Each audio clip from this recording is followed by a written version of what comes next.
Good evening and welcome to the April 13th, 2026 City Council Roundtable. Thank you for joining us. Deputy City Clerk, please call the roll. Thank you, Mayor. Councilmember Murphy. Here. Councilmember Watson. Councilmember Holloway. Here. Councilmember Washington. Here. Councilmember Cotton. Yes. Councilmember Johnson. Here. Councilmember Watton has requested an excused absence from tonight's roundtable meeting. Is there a motion excusing Councilmember Watton's absence this evening? So moved. Second. Moved by Councilmember Johnson, seconded by Councilmember Washington. Any discussion? All those that approve say aye. Aye. Those opposed say nay. Motion passes unanimously.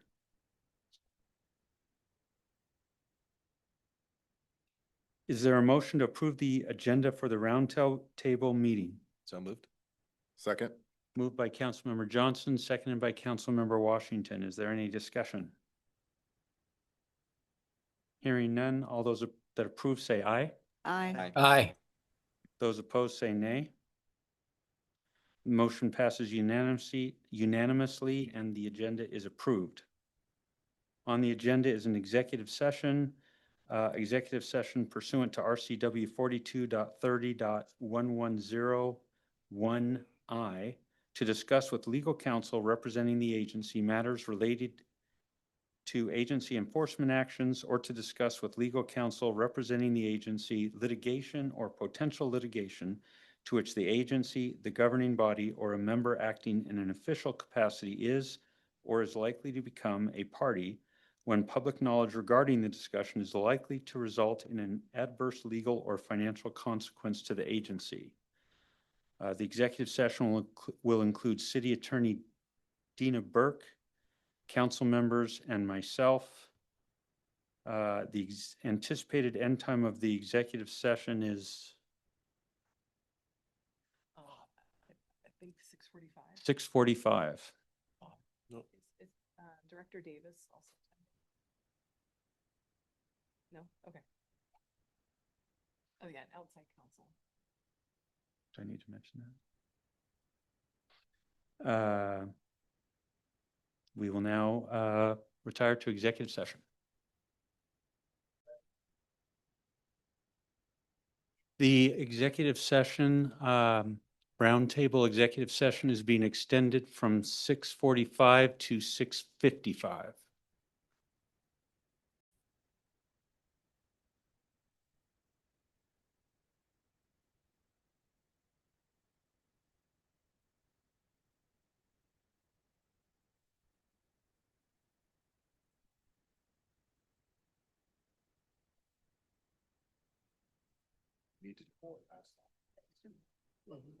Okay, the time is 6:54. There being no further business on the city council roundtable agenda, I will entertain a motion to adjourn the roundtable. So moved. Second. Moved by Councilmember Washington, seconded by Councilmember Johnson. Any discussion? All those in favor say aye. Aye. Aye. Those opposed? The motion passes. The time is now 6:55 p.m. and we are adjourned. Regular council meeting will start at 7 o'clock. You ready?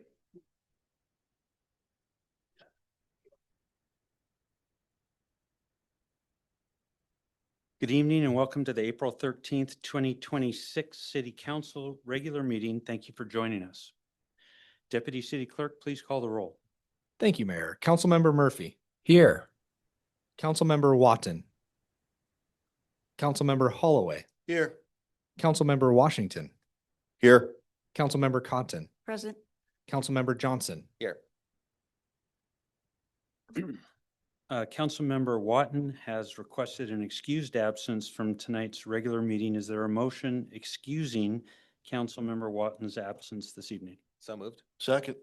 Moved by Councilmember Johnson, seconded by Councilmember Holloway. Any discussion? All those approved say aye. Aye. Those opposed say nay. Motion passes unanimously and Councilmember Watton is excused. Please stand and join me in the Pledge of Allegiance. Councilmember Holloway, will you please lead us?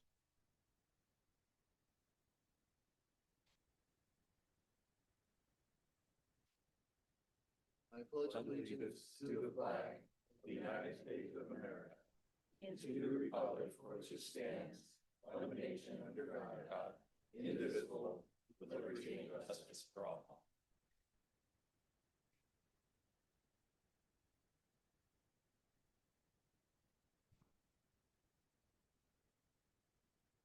Is there a motion to approve the agenda? So moved. Second. Moved by Councilmember Washington, seconded by Councilmember Johnson. Any discussion? All those that approve say aye. Aye. Aye. Aye. Those opposed say nay. The motion passes unanimously and the agenda is approved. First item tonight on the agenda is the oath of office for our new city clerk, Kimberly Ogfalvi, who's here with us tonight. As a reminder, council, you did approve her appointment at your last meeting. So if you'd like to join me in front.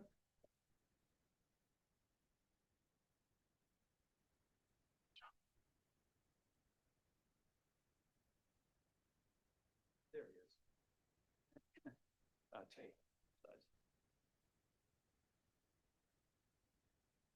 I, Kimberly Ogfalvi, I, Kimberly Ogfalvi, having been duly appointed by the mayor and confirmed by the city council of the city of Snoqualmie, having been duly appointed appointed and confirmed by the by the mayor mayor and confirmed by the city council and confirmed by the city council of the city of Snoqualmie of the city of Snoqualmie to the office of city clerk to the office of city clerk for the city of Snoqualmie, Washington, for the city of Snoqualmie, Washington, do solemnly swear do solemnly swear that I will faithfully and impartially perform that I will faithfully and impartially perform the duties of my office the duties of my office as prescribed by law as prescribed by law to the best of my ability, to the best of my ability, and that I will support and maintain and that I will support and maintain the ordinances of the city of Snoqualmie the ordinances of the city of Snoqualmie and the laws and constitution of the state of Washington and the laws and the Constitution of the state of Washington and of the United States of America. and of the United States of America. Welcome. Thank you so much.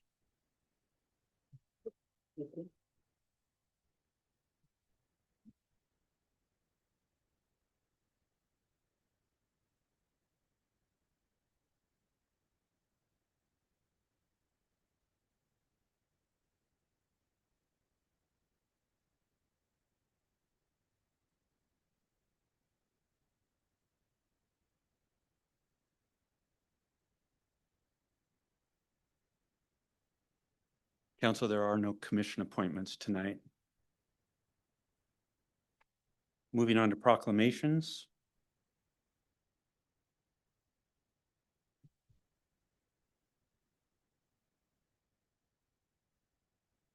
Karen Sharp, you're here.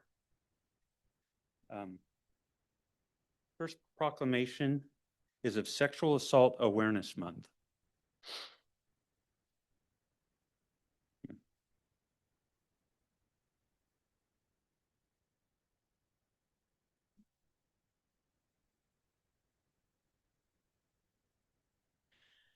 Whereas sexual assault is pervasive, every 68 seconds, someone is sexually assaulted in the United States. And whereas sexual violence impacts everyone, anyone can be a victim of sexual violence, and people who commit sexual abuse, assault, and harassment exist in all of our communities. This underscores why it's important for all of us to care about sexual violence and take steps to promote the safety and well-being of others.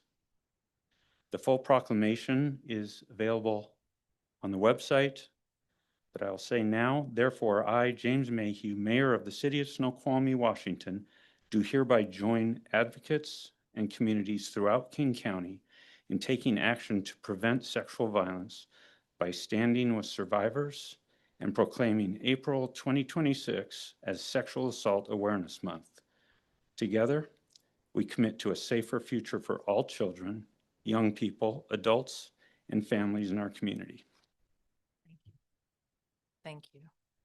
So here to accept this is Karen Sharp, and would you like to make any comments? Yes, and thank you. Thank you very much. My name is Karen Sharp. I am the Chief Operating Officer at King County Sexual Assault Resource Center, a nonprofit that serves the city of Snoqualmie and all communities throughout King County. Now, I'm here to accept the Sexual Assault Awareness and Prevention Month proclamation on behalf of our organization, and thank you all for being part of the solution to ending sexual violence. And first, I want to say to our survivors in our community, I want to say you are not alone. Sexual assault is common, as the mayor said. About half of all women and 1/3 of men have experienced sexual assault in their lifetime. And of course, people from marginalized communities due to disabilities, race, ethnicity, or gender or sexual identity, to name just a few, are at even greater risk. Chances are that you know somebody who has been sexually abused. The trauma of sexual assault is something that can affect a survivor's mental, physical, and behavioral health and their ability to form relationships, remain in school or in a workplace situation, or so much more. But recovery from the trauma of sexual assault is possible with support. KSARC assisted about 4,300 survivors and their families last year alone, and about half of KSARC's clients are teens and children. And we know that young people are the most vulnerable to sexual assault and the least likely to speak up about it and to be believed when they do. I want to end with another message to survivors. Free and confidential help is available to survivors or anyone who needs information. Our 24-hour resource line is a good starting place, and that number is 888-99-VOICE. We always say we can't change what we can't talk about. So thank you all for your leadership and your willingness to be loud about sexual assault. Thank you very much.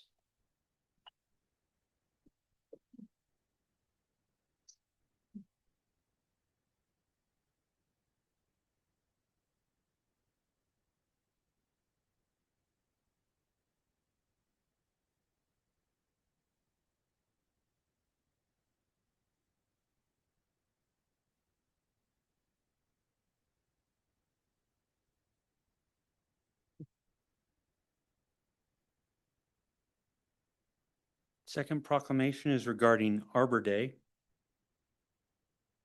Whereas Arbor Day was first observed over 150 years ago with the planting of more than 1 million trees in Nebraska in 1872, and whereas Arbor Day is now observed throughout the United States and the world, and whereas trees can combat climate change by reducing the erosion of our precious topsoil by wind and water, cutting heating and cooling costs, moderating the temperature, cleaning the air, producing life-giving oxygen, and providing habitat for wildlife. And whereas the city of Snoqualmie promotes the planting of trees on public and private lands, reforestation of open spaces, and other tree protection and enhancements that help sustain the natural character of the Snoqualmie landscape, the full proclamation is available on our website.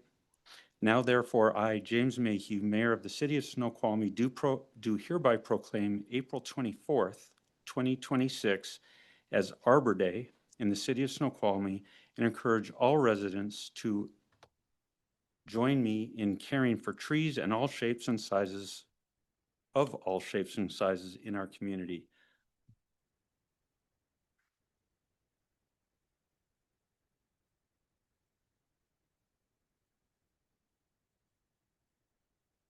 Yay.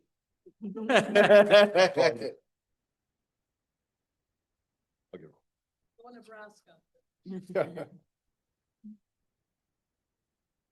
Third proclamation tonight is for Volunteer Appreciation Week. Thank you. whereas the city of Snoqualmie derives much of its vitality, charm, and livability from the residents who live, work, and recreate here. And whereas the city of Snoqualmie encourages, supports, and facilitates volunteer participation in the delivery of city services.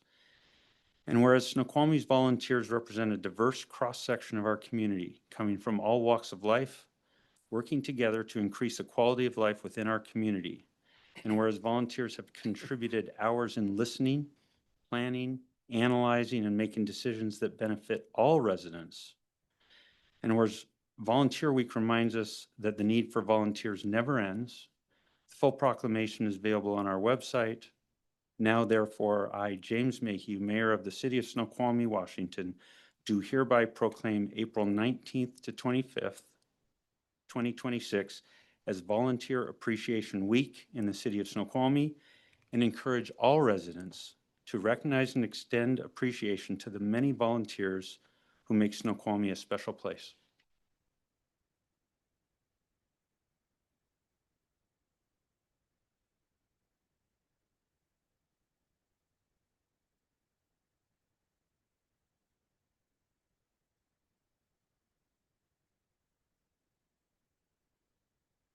Council members, is there a motion to allow public comment to include comments on an item on the agenda tonight, specifically comments regarding to the proposed BEST facility? So moved. So moved. Second.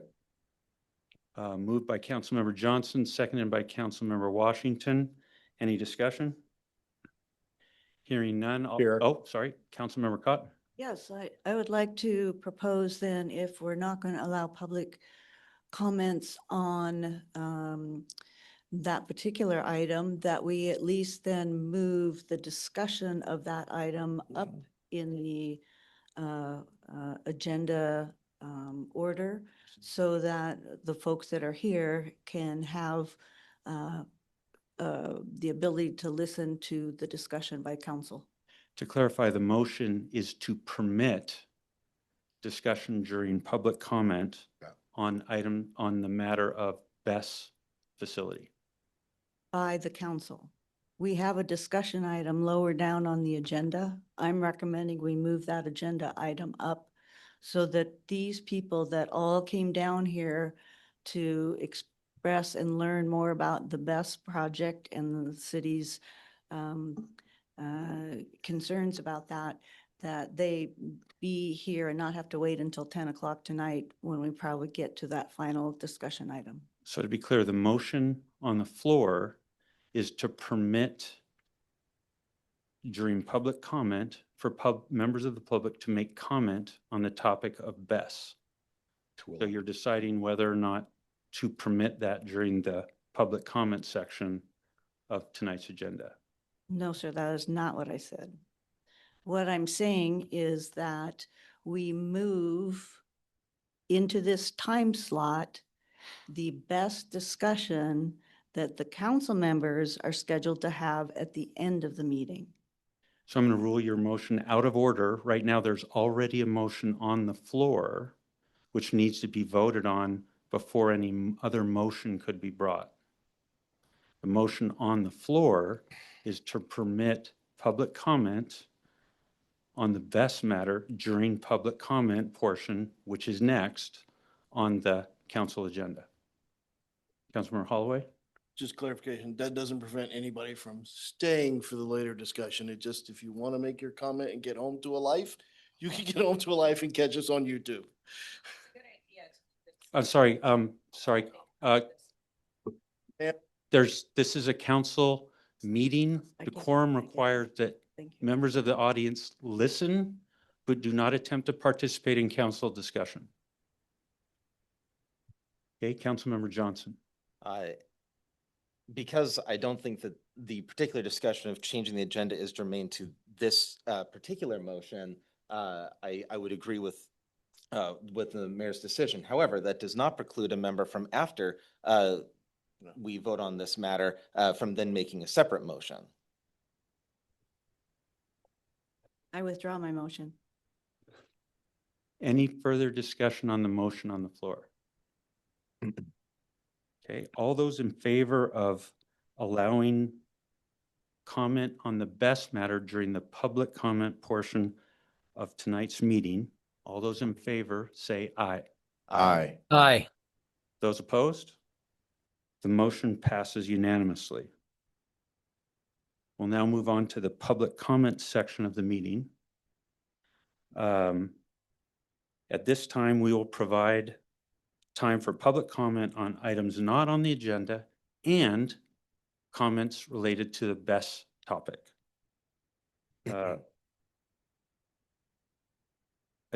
Comments on other agenda items, those that are on the agenda, will be taken during discussion of each one of those matters. Public comments are taken in person or in writing that may be submitted in person, by mail, or by email to cityclerk@snoqualmiewa.gov. First, a few ground rules. Comments will be limited to 3 minutes each. There's a timer at the podium that counts down, and there's colored lights that will alert you when you're running short on time. Please come forward to the podium and state your name and city of residence for the record. Please direct your comments to the council as a whole and not to individual members. Council members, staff, and I will listen to your comments, consider your input, but will not respond during this meeting.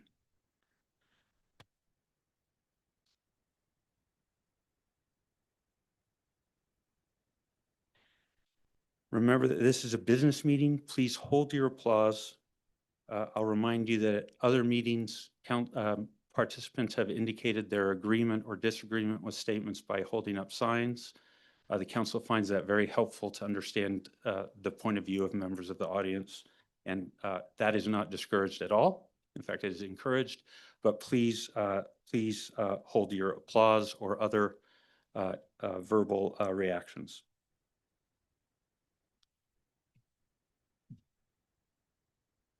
There's a long list of potential warnings for you that I'm going to skip.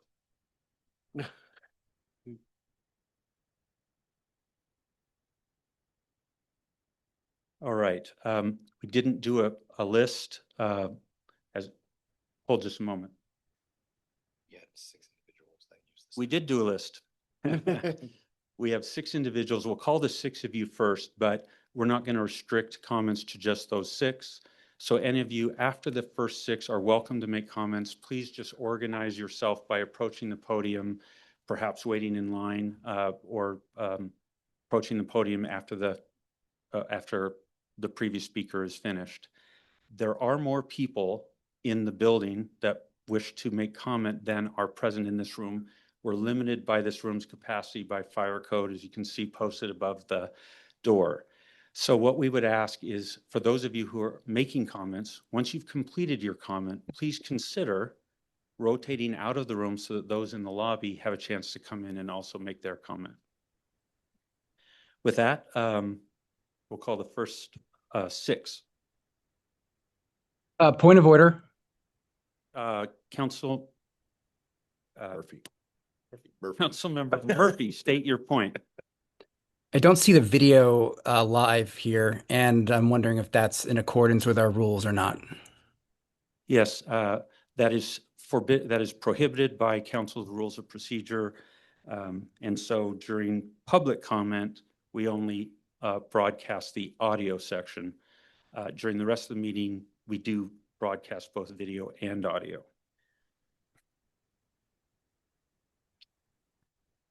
All right, Danielle Wallace.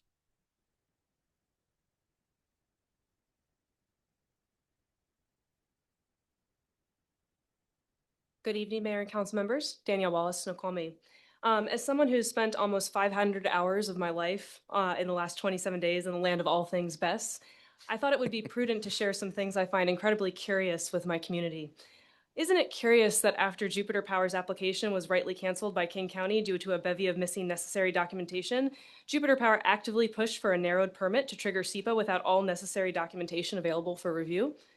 Isn't it curious that Jupiter Power is asking to decouple environmental review from a complete project application at the same time that federal clean energy tax credits, worth roughly 30 to 50% of project costs, are only fully available if construction is started and secured within a narrowing window of eligibility?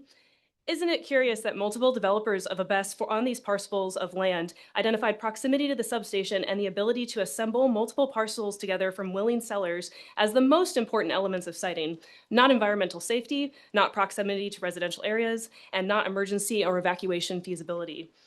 Isn't it curious that the critical areas designation from July 2025 assumed typical uses associated with residential areas, and yet, even though an industrial scale BEST doesn't fit that description, they are likely to be reviewed through a Type 1 King County permit for non-controversial projects with no ability for appeal if a determination of non-significance is reached? Isn't it curious that PSE tried to facilitate a project in a suburban location that appears inconsistent with the utility's own siting logic, while key safety variables remain unsettled? Isn't it curious that PSC entered into a tolling agreement with a developer that they voluntarily chose to mark as confidential against the recommendation of the UTC and are now actively litigating as of today to try and keep it private? Isn't it curious that developers and PSC are positioned to capture much of the commercial and system value of the BEST while simultaneously providing little to no benefit to the surrounding community and contractually shifting substantial project site risk downstream? Isn't it curious that the Mount Si substation sits directly within the city of Snoqualmie's jurisdiction, and the 1998 franchise agreement with PSE, which is up for review in 2028, so right about now, never explicitly stated that it intended to support this kind of industrial scale third-party BESS? Isn't it curious that right now, no company has a pending permit application before the city, so there's no quasi-judicial proceeding taking place that the council would need to prejudge on? Isn't it curious how the cost of waiting is very real? Every week, the Snoqualmie City Council delays another company may seek approvals to break ground under King County process.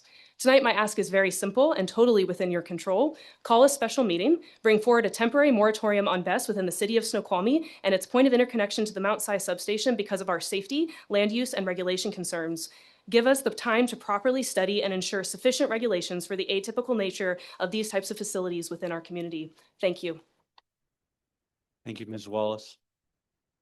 Council members at the far end of the room, you may not be able to notice, but the folks in the foyer are also holding up signs, and so you should just take note of them because it's not just the folks in the room that are doing that, it's also the folks in the lobby. Teresa Bechtold.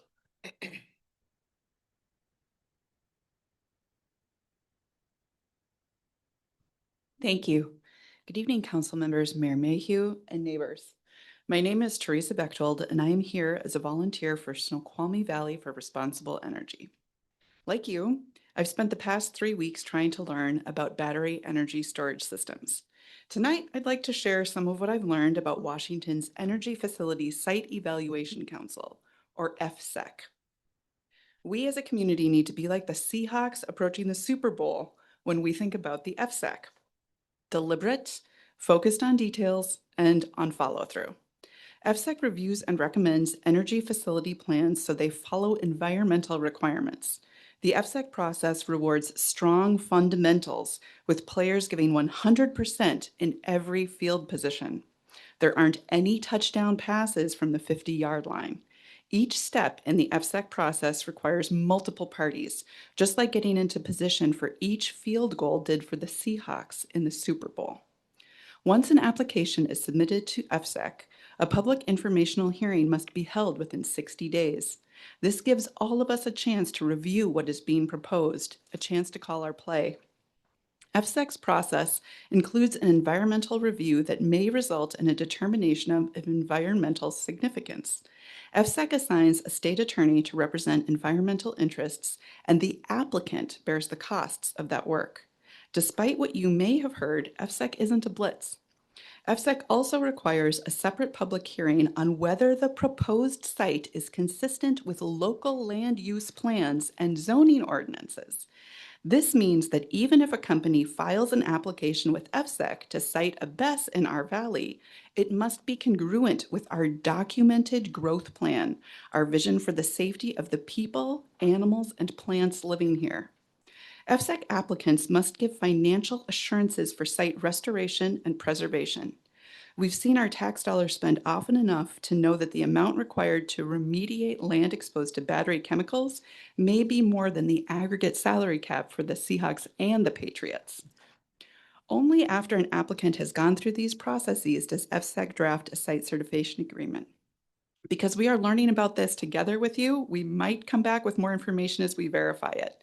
Please make sure we have the time and information we need to play well as a team. Thank you for learning with us. We are glad to be your neighbors.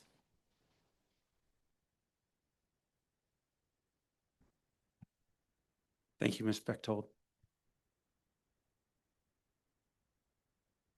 Melody Correa?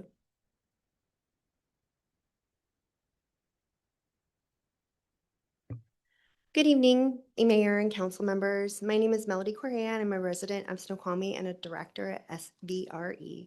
I want to speak tonight about land use and what this means for the future of the city. Under the Washington Growth Management Act, the GMA, cities like Snoqualmie are required to plan for growth. Housing, economic development, community infrastructure, and that growth must occur within a limited supply of land. The parcel in question is part of that supply. It represents one of the few remaining opportunities to support the city's long-term planning goals. Placing a 45-acre industrial scale battery facility on that land does not just introduce risk, it removes opportunity permanently. Because once this type of infrastructure is established, it does not transition back to residential, mixed use, or community serving development. That land is functionally removed from your future planning toolbox. So then, how do we solve for housing availability, economic development, and the city's ability to meet its obligations under state law when GMA expressly calls for the need for all these functional requirements, while it specifically calls for the classification and protection of critical areas including wetlands, fish and wildlife habitats, geologically hazardous areas, and aquifer recharge areas, all of which this site has. This is not just a question of compatibility, it is a question of highest and best use, and whether a short-term siting decision with little to no verifiable direct benefit to our community that impairs and threatens the valley's natural resources should override long-term planning objectives. Tonight I ask this: do not allow this decision to be made passively. Evaluate this project in the context of our comprehensive plan and growth obligations, and ensure that the future of this land is determined intentionally and not by default. Because once this decision is made, it cannot be undone. Thank you. Thank you, Ms. Correa.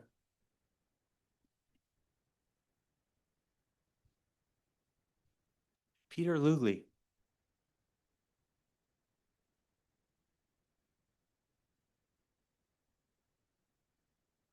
Good evening, Council. My name is Peter Lully. I'm a resident of Snoqualmie and a director at the Snoqualmie Valley for Responsible Energy, and thank you for your time tonight.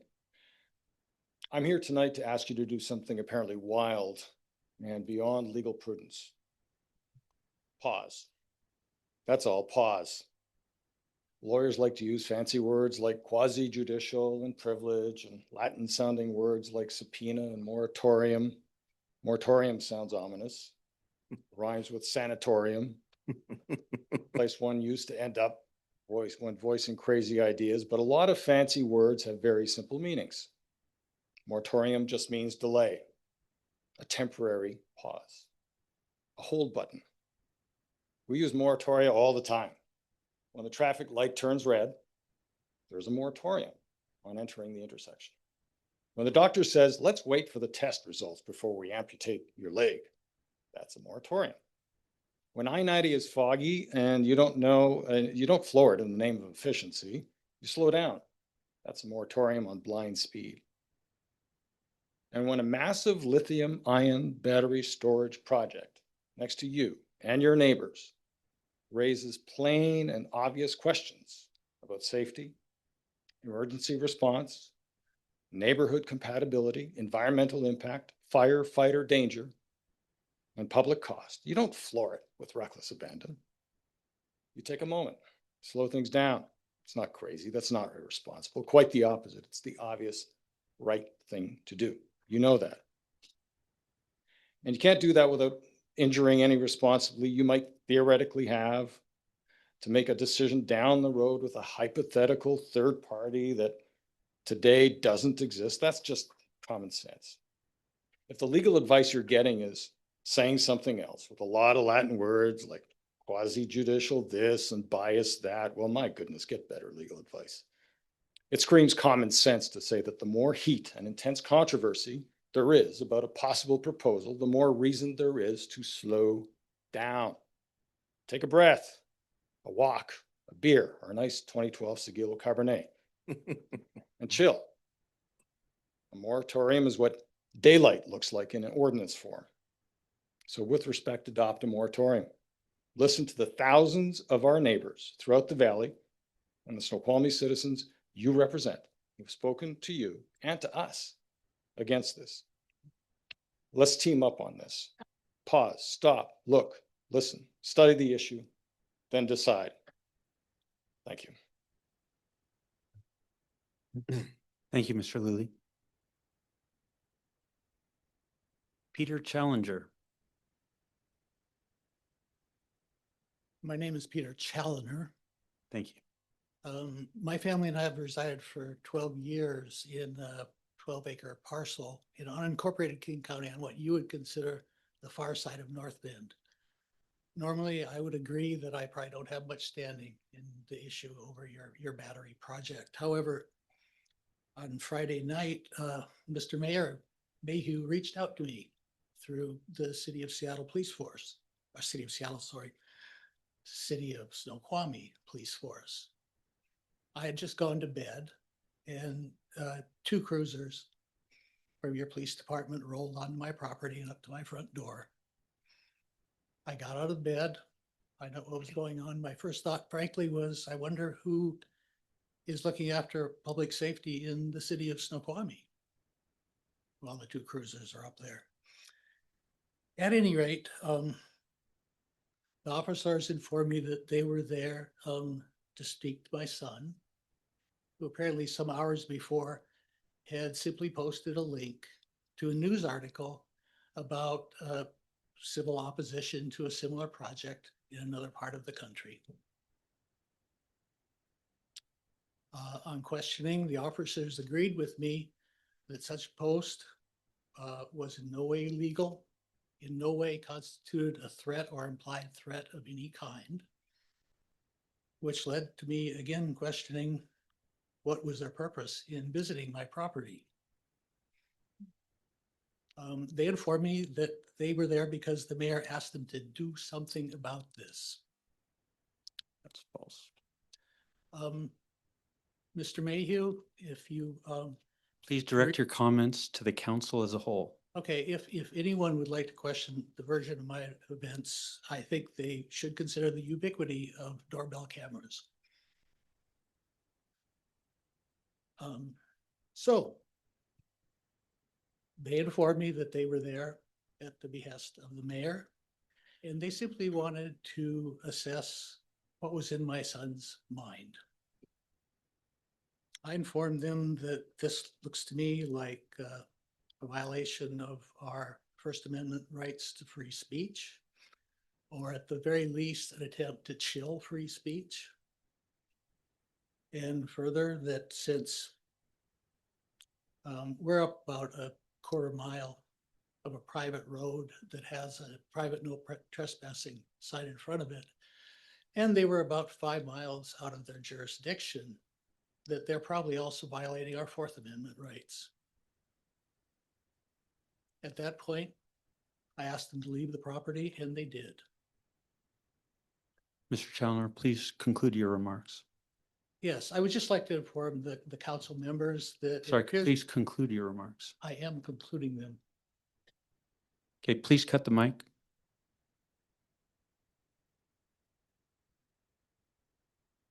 Mike. John Schrader. Appreciate it. Thank you, council. As the process has been a little bit of a black box, I think, to a lot of Snoqualmie residents, and certainly the position of the council has been challenging to get to.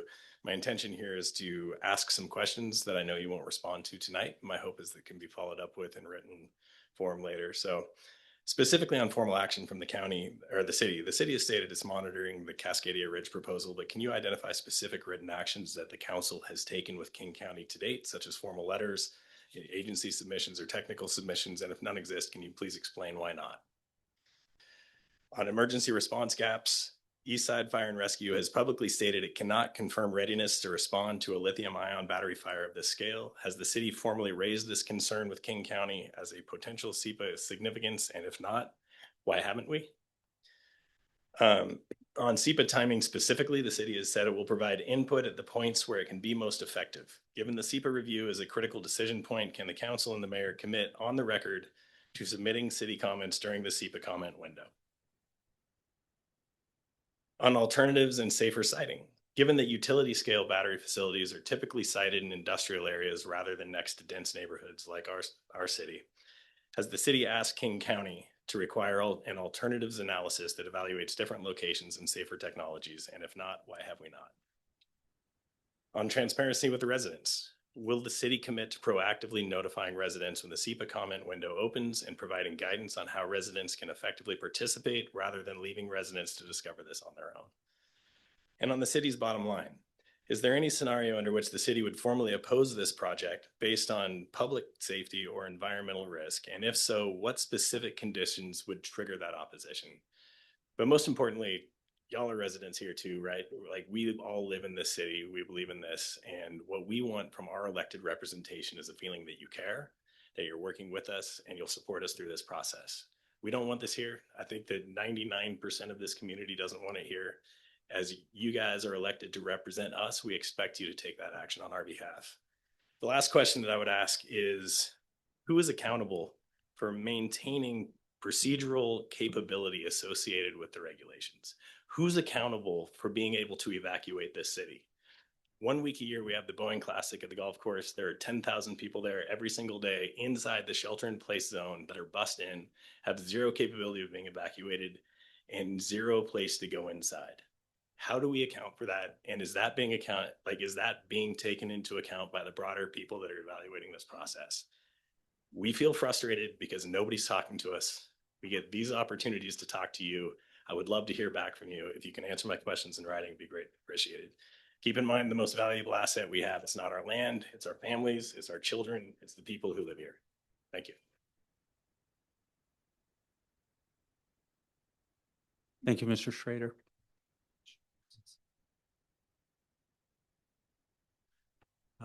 Sorry, we had one other person sign up. Don't see him, maybe in the lobby. Ethan Benson.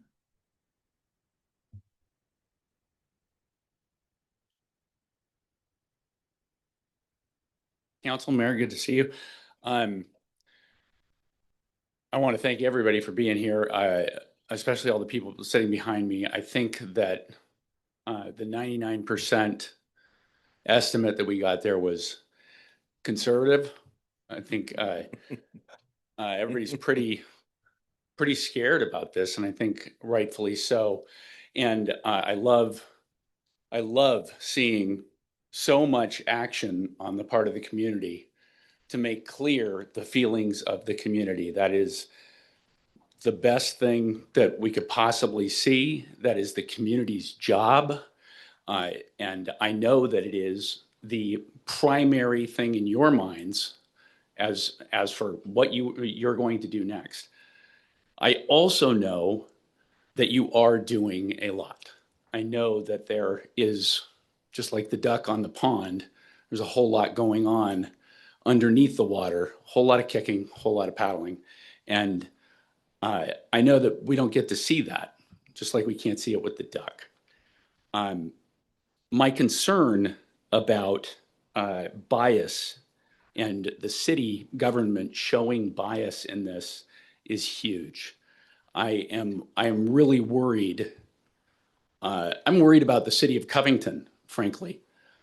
They took a very strong stance against one of these facilities, and it appears like they drove them off, like they're gone. But I don't know that that's true. I'm worried about FSEC and the tendency they seem to have to take that kind of action from a city government as disqualifying of the city's opinion. I haven't done anywhere near the work that you've done. I haven't done anywhere near the work you've done, but I haven't been able to find very many examples of FSEC turning down a project. If I'm wrong, I hope that you'll come up and give more comment, but I have heard about a lot of cities that have expressed a bias being aced out of the conversation and FSEC rubber stamping the project. Every time there's any kind of public utility, there is great opposition to it. And I worry about us losing the power of a non-biased position. So I think we as the citizens need to continue hollering and being upset about the things that we're upset about.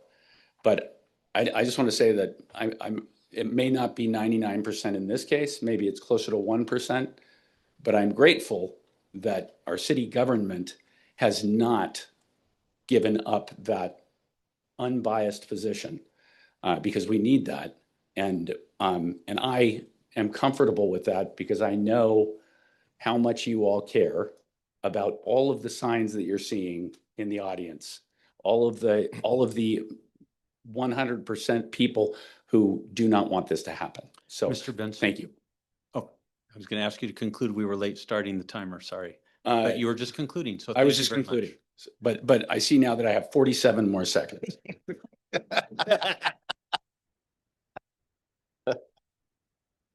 All right, that's the end of our list. Any other folks who would like to make a comment, please just come up to the microphone, and as a reminder, state your name and city of residence. I'll go up. I went last week, but I'll go again. My name is Aaron Stembler. I live in the community, been here for almost 20 years. This is not directed to y'all, but as I've been going around our community and talking to folks, I've had specific people who I really respect say that they were unable to talk or speak on this matter because it's political. And my thought is I would hope that we're really focusing this on safety and on our family and what our community wants and needs. And if this is based on something political and driving it that way, that this is moving somebody's chess piece around, kind of disappointed in the way our system's working. So if that's the case, I would hope we can eliminate that. And I'm not saying I see it in this room, but I'm saying that something like this should never be political. Something like this should be about safety, our family, and our community. You can have my time. Thank you for your comments. You'll bet. Next speaker. I'm Angelica Sirugina, and this is little Sammy. So yeah, I think I've heard like words about moratorium and everything, but I think moratorium is not the right word, and we don't need a pause. We need like a total cancellation and reconsideration, and also movement of this facility to the area where it belongs, where risk is not put to environment and families. And I hope that, this city is not deaf to the residents' outcry. And also, seems like the company, the Jupiter, found a loophole and tried to build it in an unincorporated Snoqualmie or unincorporated King County. So why don't we all get smart and find the way to keep our community safe and deflect that? And also, have you considered like working together with the North Bend, because part of the North Bend is also may be impacted by that, and we're like immediate neighbors. So maybe we unite and have an open discussion. So I don't know, like if it's possible to do it that way, but I also have friends there who are also very concerned, and I'm a resident of Snoqualmie Ridge. So yes, I forgot to mention that. And that's it. Thank you. Thank you for your comments. Next speaker.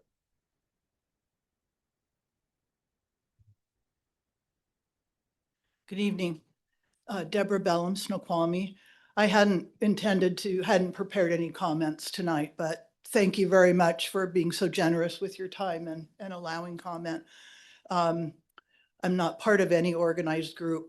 I simply want to remind you that some of us live right next door to this proposed project. I'm on 10 acres, been there for 32 years, in a log house with a field of blueberries, 50 blueberry plants that I planted myself, a dozen cherry and apple trees that my husband and I planted. We grow all our own vegetables. A lot of our neighbors have horses and goats and chickens. We eat those eggs.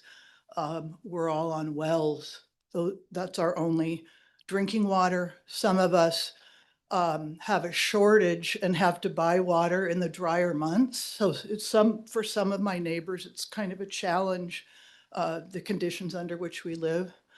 But I just want to remind you that there are real people who live right next door to this.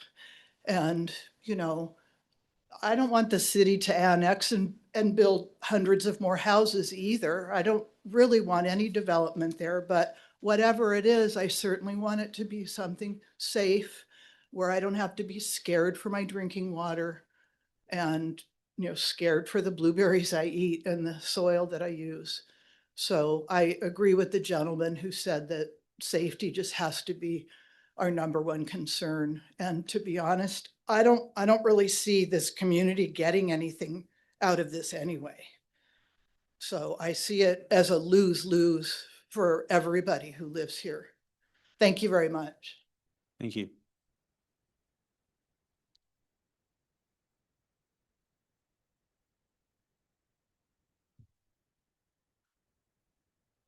Hi there, my name's Christina Stembler and I live in Snoqualmie. And I just wanted to tell you that, or talk to you about the liability insurance cap that has been proposed by Jupiter, and it's like $1 million. And I am, let's see, with residents challenging a proposed $1 million insurance cap. I'm a licensed massage therapist, and I have to have insurance for my clients. The least amount that I have to have is $1 million. Okay? These houses up here, each one of them is worth more than $1 million. One person's life is worth more than $1 million. What are we doing here? It's ridiculous. Thank you. Thank you, Ms. Stembler. Next speaker. Mayor,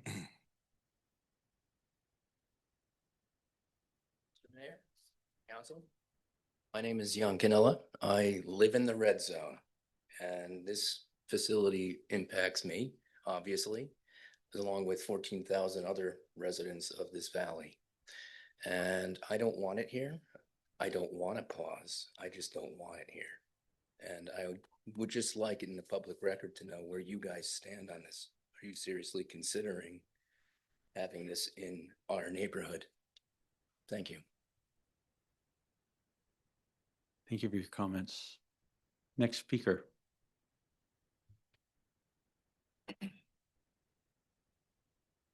Good evening, Council. I actually did not plan to speak today, so. Can you say your name and city of residence? Sorry. Sure. I'm Nivi. I spoke here last time. I am a resident of Snoqualmie Ridge for the last 13 years.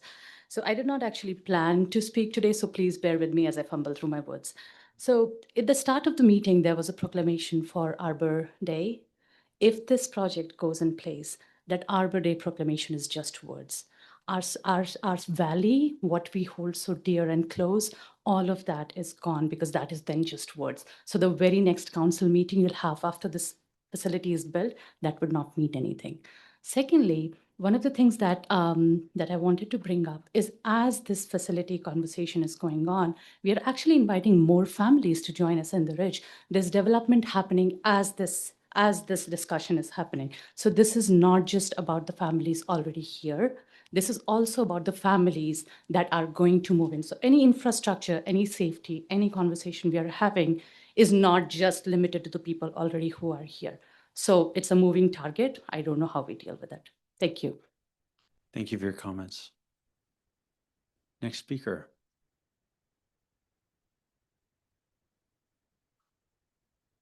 Are there any speakers in the lobby that would like to make comment? If so, please come forward.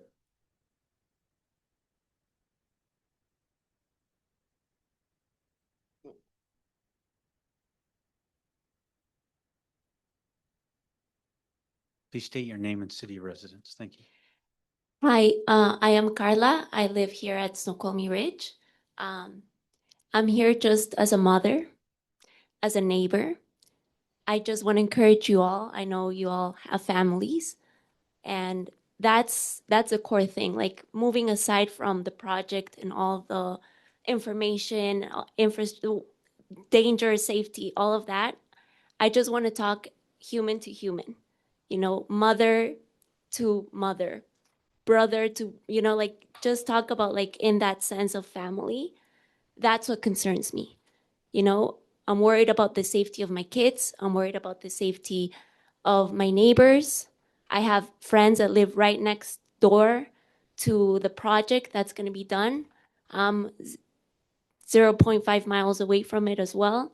So I just want to put that into your hearts to look at it from that human side, from that safety side, from that family aspect. That's all I have to say, but I'm extremely concerned, of course, but I hope you can listen from that point of view. Open your hearts, not just to the information, but to the fact that these are real people, we're families, we're very concerned. And that's all I have to say. Thank you.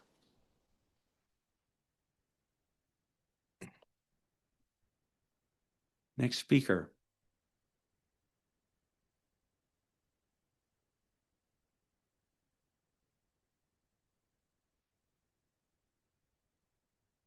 Please state your name and city of residence. Hi, my name is Rob Dita. I'm in Snoqualmie in the Cottonwood neighborhood, which is in the red zone. I wasn't planning to speak. I'm a little nervous. But my main concern is with this proposed plant is that it's it's made up of units that are in my opinion, I'm not an expert on it, but can become unstable with excess heat. They're susceptible to thermal runaway.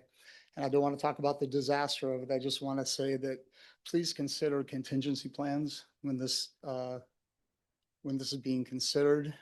There's a lot of people exposed to this, and if it were to something were to go wrong, and hopefully it wouldn't, I'm very concerned that it'd be something that local firefighters cannot control.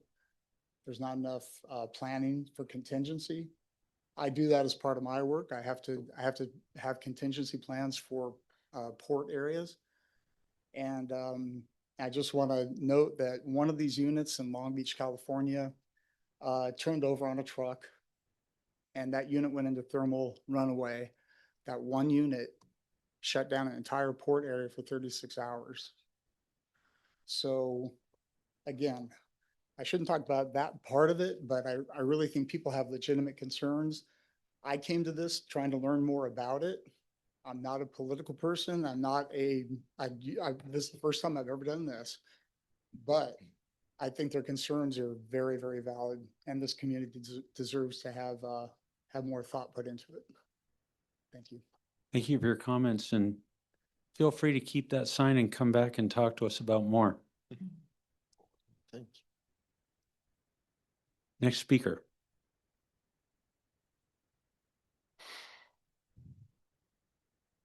Any other speakers in the lobby?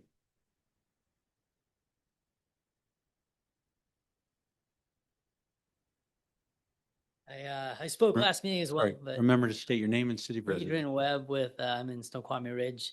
As I mentioned, my wife and I have the Irish pub. We've literally put everything into this community, and I also have a mortgage company, and I see everybody put everything they can into this community. So for some out-of-state company to come and ruin what we've built here is like a non-starter. It's just not something that we even should have an open dialogue on. It should just be shut down. So I just couldn't be more upset about this even being a possibility. And when we think about the future of our community and all we've built here, this can't be a part of it. Suppose that. Thank you, Mr. Webb.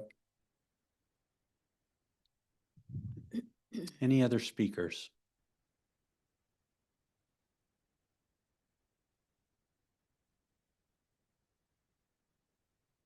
Good evening. My name is Janine Crown and I live in Snoqualmie Ridge. And I just want to take a moment to say thank you to all these people that have come super prepared. I was oblivious to any of this before somebody knocked on my door. So I was a little bit disheartened that it wasn't put out to the community to actually have a say to start off with. But also, I kind of thought it's never going to happen because nobody would allow this to be put into a community that's full of children, families, and loved ones.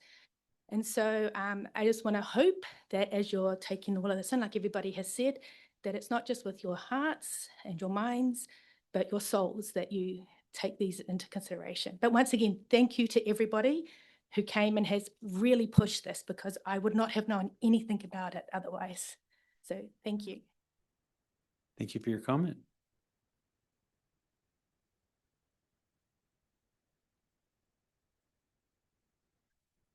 I'm Lincoln Crown. I live in Snoqualmie. My mom just talked. I'm only 16. I know this is a bad idea. I hope everyone else knows it's a bad idea, even though you have more experience in life than me. It's a bad idea. We don't want it. We don't need it. Don't build it. And that's all. Thanks. Thank you for your comments. All right, any other speakers?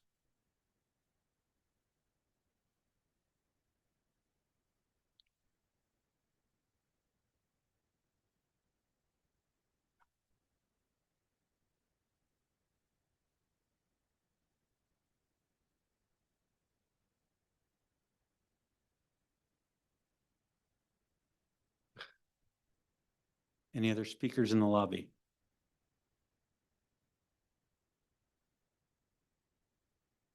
All right, if not, public comment is now closed. Sure. Councilmember Cotton. Yes, Mayor, I'd like to resubmit my previous motion that we move the best discussion item from the end of the agenda to the current time slot. So we do have some members of the public here. Second. Motion by Councilmember Cotton, second by Councilmember Johnson to reorder the agenda and move the best discussion topic to the next item. Is there any discussion? All those in favor say aye. Aye. Aye. Those opposed? The motion carries. The agenda is amended.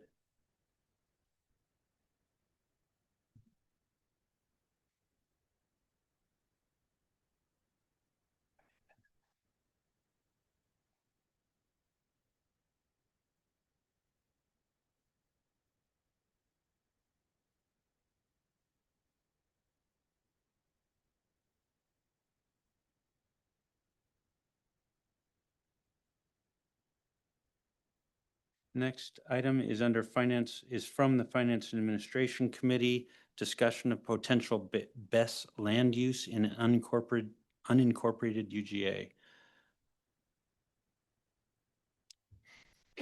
Councilmember Johnson. All right, thank you. And I'm so grateful to the public for being so involved in not just this process, but every process that the city goes through where we get public comment. We will sometimes go for months, it seems, and not have any public comment on anything. And it's really refreshing to see that people are following and paying attention. One of the things that I've noticed since the last meeting and also in this meeting is just how incredibly well educated the public of Snoqualmie is, coming with all kinds of ideas.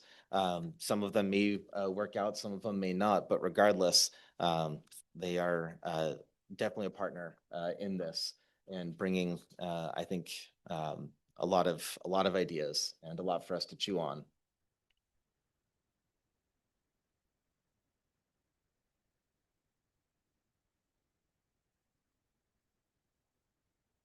All right, any other discussion on this matter? Councilmember Cotton.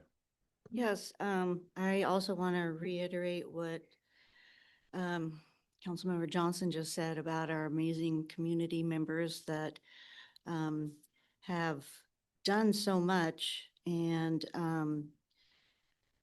brought so much to our attention. And because of that, and I mean, we all know we have family and friends, and our community is here, exactly what, your concerns are. And with that in mind, I'd like to make a motion that council makes a formal request that the best site warrants a thorough environmental study, including a determination of significance and full impact, environmental impact statement to go on the record. I think that this is the least we can do. It doesn't set us up for any legal maneuvering, but it lets our community know that we are listening and we will be acting at the appropriate times and notifying. Sorry, Councilmember Cotton, could you restate the motion so that we can capture it? Be most happy to do that, Mayor. I want to make a motion that council make a formal request that the best site warrants a thorough environmental study, including a determination of significance and full environmental impact statement to go on the record. Just to clarify, who is this request being made of? The request is being made of council. So the council is going to request itself to do something. That we put a letter on record that will be able to be submitted to the appropriate agencies when the time is appropriate, whether it be King County, whether it be the state, but that lets our concerns be at the forefront for public safety and environmental health. All right, hold on a minute. Let's see if we captured that. Yeah, we got closer, but we still did not capture the full thing, unfortunately. Okay, third time's a charm, right? Let's hope. Yeah. Okay, council makes a formal request that the best site warrants a thorough environmental study, including a determination of significance and a full environmental impact statement to go on the record.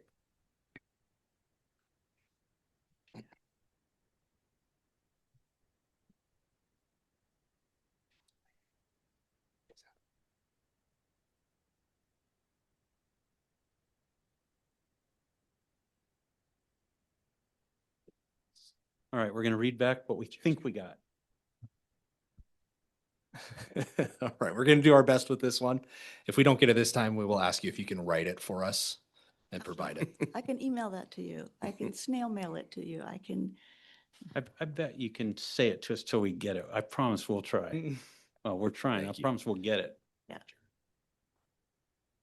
All right, the motion was made.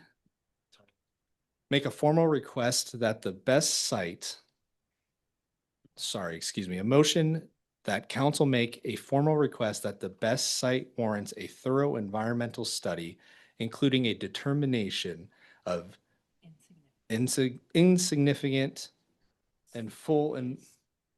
Oh, hold on, folks. Please let the council do its work. We have a maker of a motion who's perfectly capable of making clear what her motion is. So please hold your comments. A determination of significance. Got it. Determination, not indetermination. Was the rest correct?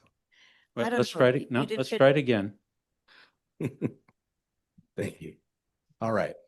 It was a motion that council make a formal request that the best site warrants a thorough environmental study, including a determination of significance and full environmental impact statement to go on the record. Is that correct? Yes. Thank you. Okay. And just to clarify, because I don't want your motion to disappear into space, you're making a request of whom? Who should this request be directed to?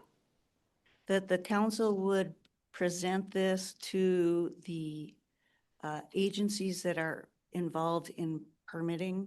So agencies involved in permitting.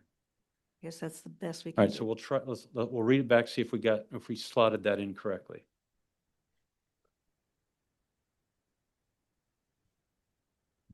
I'll repeat the full motion for you. A motion to that council make a formal request that the best site warrants a thorough environmental study, including a determination of significance and full environmental impact statement to go on the record to the agencies involved in permitting. That'll do it. Okay, is there a second? Second the motion. Motion made by Councilmember Cotton, seconded by Councilmember Washington. Is there any discussion?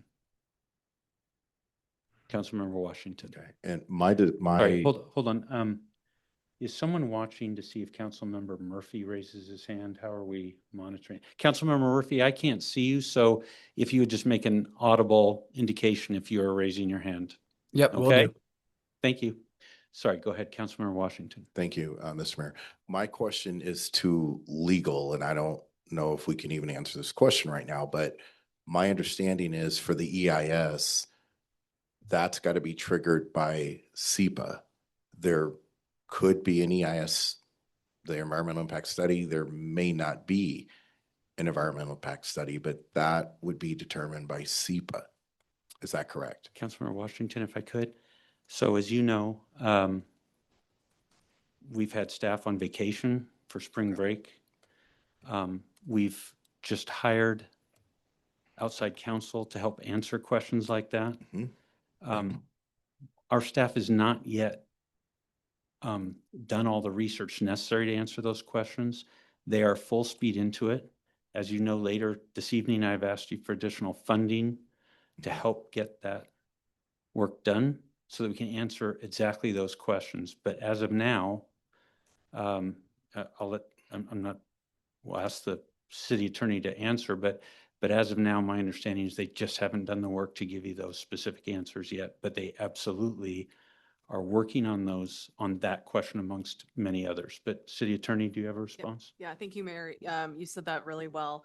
We're taking this, legal department takes this issue really seriously, and we're doing a lot of research to do it.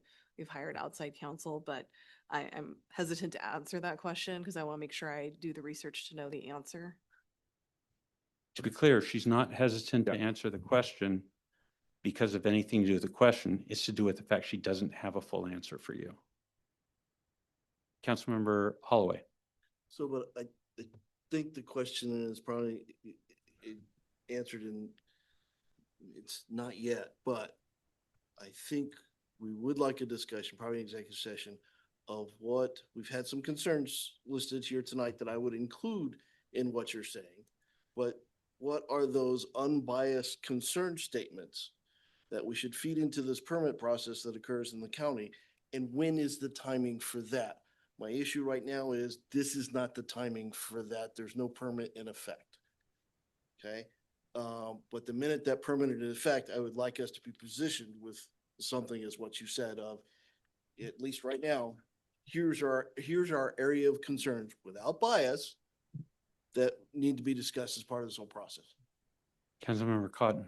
I'll defer to Councilmember Johnson. And then I'll. I am concerned about not having been able to consider over the course of time all the ramifications of taking an action at this time, what doors may be closed if we do this potentially. I really don't know.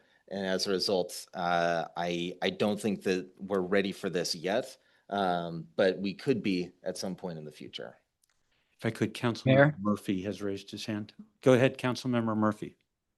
Yeah, I support the motion. I think that opportunities for the city to weigh in a fair way with the permitting bodies is a prudent step that we can take that falls within process.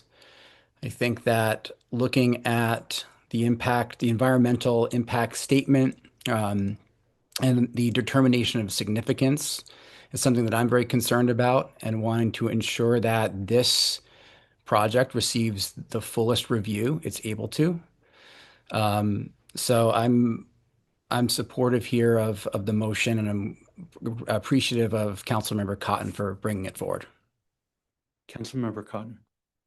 Yes, I have concerns that we're not ready to take a step forward and support our community, not only at the right time, but in general, to come out and say,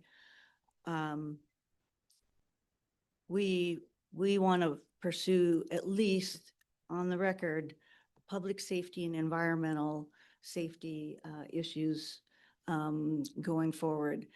Whether there's legal liability, yes, we're going to get all the information. We're going to, make appropriate decisions and hopefully do more. But I think this is at least a baby step, a baby dinosaur that we could take now going forward. And we can modify this. We can, do more in the future is my hope. Any further discussion? Seeing none, all those in favor say aye. Aye. All those opposed say nay. No. Nay. Nay. Can I say not yet?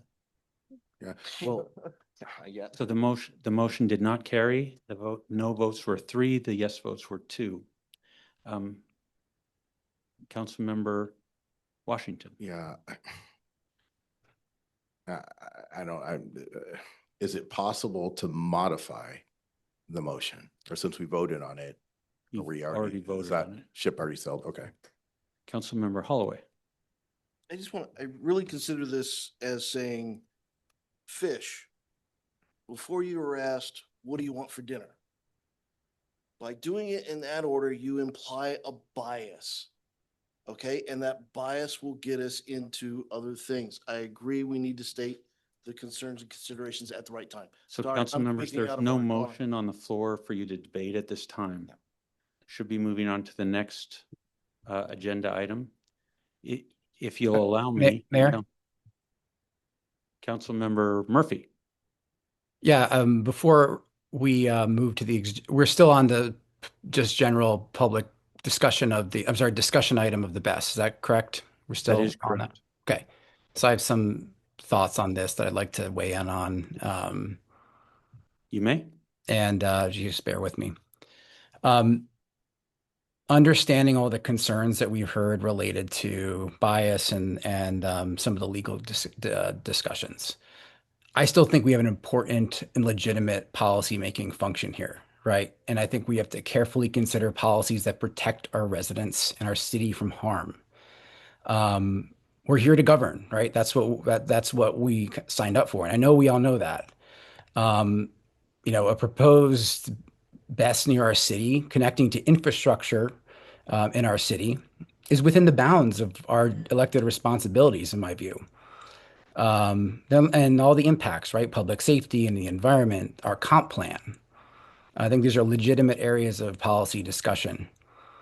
And I feel like we need to have more of these discussions. Some will certainly take place in executive session, but I think a lot should take place in public. Because the clock is running, right? I heard tonight that, one day that goes by is another day that, the process doesn't move forward, but it could move forward quickly, right? And we have a great deal to consider. And we don't have an answer to a lot of these questions, right? I totally understand that. And I've heard tonight, pressing pause, right? That seems reasonable, right? To understand, to get our arms around this, right? On public safety, on all the issues, emergency response, who pays for everything, what the impacts the environment, right? These are reasonable things for us to talk about, right? Some in public and some not. So I think it's a responsible thing for us to do, to continue to talk about this. Because the last thing I'll say is I think I'm just so appreciative of our community for coming out and for the research and the hard work, and a lot of folks taking time away from jobs and family to be here tonight and to work on this, right? Because someday other council members will sit in these seats. There'll be new faces, new voices, And they'll look back at this moment when the facts were still unfolding, when we still had time to talk, and they will ask, what did we do to protect the community? You know, I keep coming back to that simple question. Did we rise to the occasion? Did we ask hard questions? Did we protect our families? And I know we all want that, right? We can stand up for our residents, and we can follow the law, and we can be unbiased. We can do it all, right? Deliberately, thoughtfully, and without apology. Or will they say we deferred? Will they say we let a decision of this magnitude get made for us by others on someone else's timeline? So I thank you for the giving me an opportunity to kind of speak on this, and I hope that we can continue this discussion. And I'd like to make a motion to hold a special meeting before the next council meeting where we can, a special roundtable meeting before the next council meeting where we can have a discussion of some of the options before us related to battery energy storage and other related topics. I second that. It's a motion and a second. Deputy City Clerk, did we capture that motion? I believe so. CM Murphy, the motion was to hold a special roundtable meeting before the next council meeting to have a discussion around BESS and other related topics. Is that correct? That's correct. Discussion, Councilmember Holloway. Clarification, before next council meeting, does that mean a 6 o'clock roundtable, or are you looking for something earlier in the week? I'd like something earlier in the week. I think that. Councilmember Murphy. Sorry. Go ahead. Sorry about that. My aim would be for something earlier in the week, something where we can show a little bit more forward progress of discussion before the next time we reconvene. And just to be clear, discussion, right? Not where we have a lot to deliberate on this. So I'd like to not have another 2 weeks pass us by before we revisit this topic once more. Any further discussion? Councilmember Johnson. I guess a question is, as part of the motion, would we need to set the time, or could that be a separate motion to set the time? You can make those motions that you wish to make. We should make motions for clarity. Yeah. Pull up the calendar here. Mayor? Councilmember Murphy. I'm amenable to us taking the scheduling offline if that's something that's appropriate, so we don't have to line our calendars in front of the group here. But I don't know if that satisfies some of Councilmember Johnson's concerns.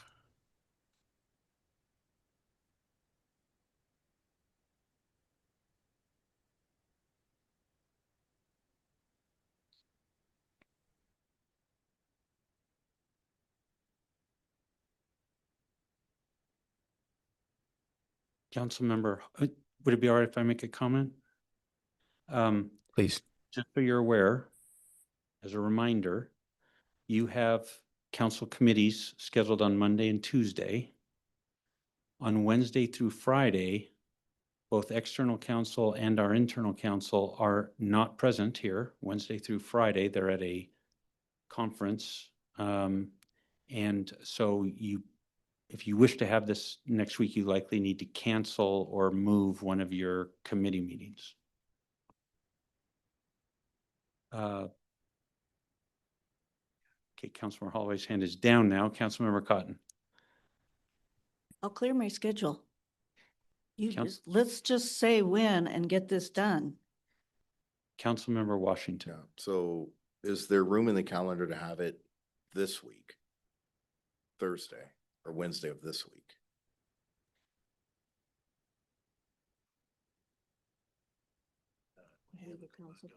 Sorry, which day did you say? So either Wednesday or Thursday of this week. And will we have legal counsel available?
So we could do Wednesday or Thursday during the daytime. We'd have to finish by 7 o'clock at the latest. And Friday is also a possibility. Councilmember Holloway. Well, and I guess back up, not only schedule, but when, guys, to take the football analogy, okay? We're heading into the big game and you don't do it without coaches. Okay, so I'm looking at when legal could be ready to have a structure around that conversation, pros, cons, risks, whatever. Because you got all flag football players up here. And I don't want to fumble this because if we fumble it, it gets taken out of our hands. Yeah, they won't be ready with anything more at that later this week. They need to have time to actually go do the work That's that my you've asked concern. them to do. So if you give them 2 weeks, I think that you have a chance of getting feedback. If you want to just wing it, then go ahead anytime you want. Councilmember Johnson.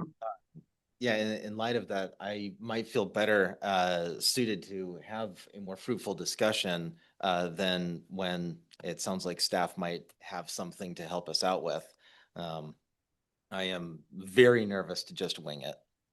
Just so you're all aware, not only do we need external legal counsel, but if you authorize it tonight, we're going to get in some expertise to help on a whole range of subjects that questions have been asked about. It's going to take time to get them on board. We just can't do that in a day or two and no answers. We need a little bit of time to do that work. Mayor? Oh, sorry, Councilmember Murphy. So I think we're hardly going to be winging it. I understand the need to have legal counsel and the appropriate experts in the room. I don't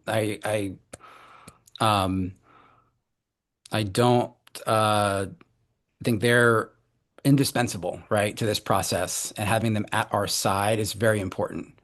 Whether they come back with any new insights or anything that will happen between now and Wednesday or Thursday or whatever it is, to me, I'm less concerned about them. Having them in the room as like kind of our guardrails, is as they always are, I think is really great. And I think that's what we want.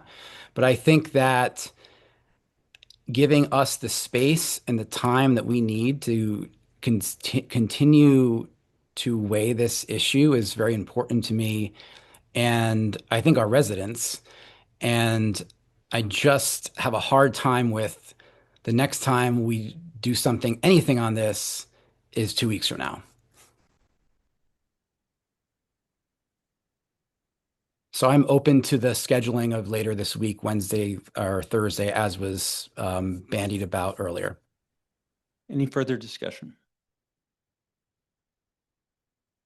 Councilmember Holloway. What was legal availability for later this week?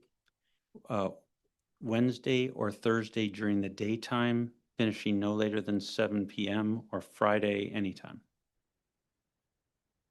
I propose an executive session roundtable to occur Thursday at 5 p.m. Sorry, so there's a motion on the floor. Are you amending the motion? Amending the motion. Okay. All right, so let's read back the motion and then you can tell us your amendment. Thursday at 5. please read back the motion. The main motion is hold a special meeting before next council meeting to have a discussion on BES and other related topics. What is your motion? To have that meeting To occur amend. Thursday at 5 PM. We have the meeting on Thursday at 5 PM. 5 PM.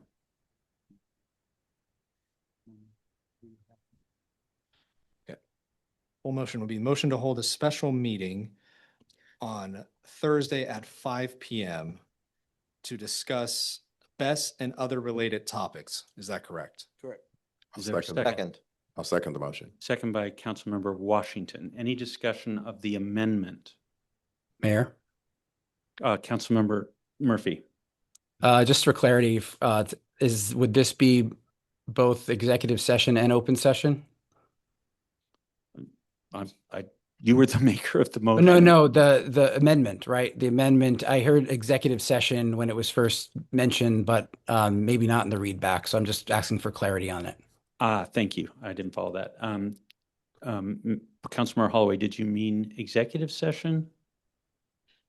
Let's settle the issue at Thursday at 5 and then let's talk executive or what? Any further discussion? All right, so voting on the amendment to the main motion only, all those in favor say aye. Aye. Aye. Those opposed? Okay, the motion is now amended. Councilmember Holloway. I guess I would further like to amend the motion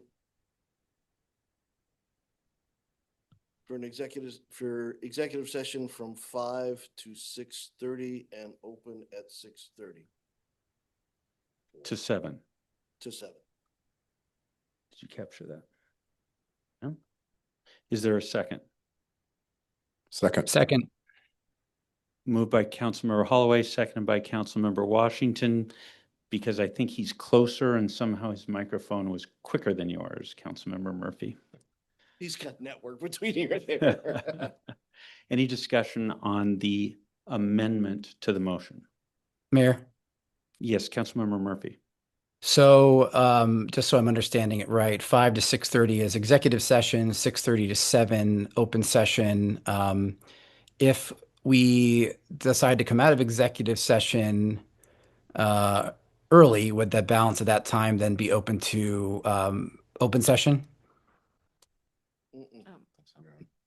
Or would it just be with 90 minutes executive session? That's kind of hard balance.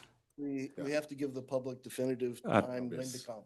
The answer, Councilmember Murphy, is that once you declared a specific end time for an executive session, you cannot come back to a general session prior to that time. Understood. Any further discussion? All right, all those in favor of the amendment say aye. Aye. Aye. Those opposed? Okay, the motion is amended. Any further discussion on the amended motion? All right. City Clerk, could you read back the amended motion? Yes, thank you, Mayor. The motion is to hold a special meeting on Thursday at 5 PM to have a discussion on BES and other related topics with an executive session from 5 PM to 6:30 PM and an open session from 6:30 PM to 7 PM. All those in favor, say aye. Aye. Aye. Aye. All those opposed, say nay. Hearing no nays, it passes unanimously. Okay. Any further discussion of this topic? If you could just, Councilmember Washington. Yeah, I'll just kind of throw this out. So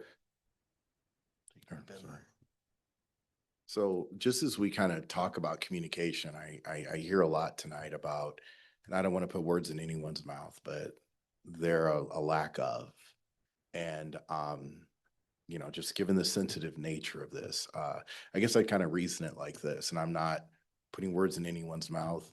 I know this is definitively not where the administration is nor the council, but the logic becomes, well, if I don't hear you talking, what are you doing? If I don't see you doing anything, then are you a supplicant of this? I know that logic doesn't hold true for the administration and the council, but I just, there are, without getting into executive session, there are legal profiles here. There are risks for the city. We've had conversation with it about it. We've been briefed on it, but there's also a balance. How do we thread that needle? And this is something I've never dealt with on council, but how do we thread that needle of, having that piece and working within that piece in the executive sessions, planning sessions, but also being communicative with our constituents, residents of Snoqualmie. Like what, just thinking out loud here, what are some things that we can do in terms of just being more communicative and with updates? I'm thinking like timely updates that, because there's been a lot of outreach, there's been a lot of action by the community. It's great. I'd like to be able to present something back. Now I know the position that you've elected me to be in, and there are other things that we're considering that I can't talk about. So how do we go forward and also being able to have those conversations and just as far as updates with the residents? So I'd kind of direct that question to administration. Any other discussion?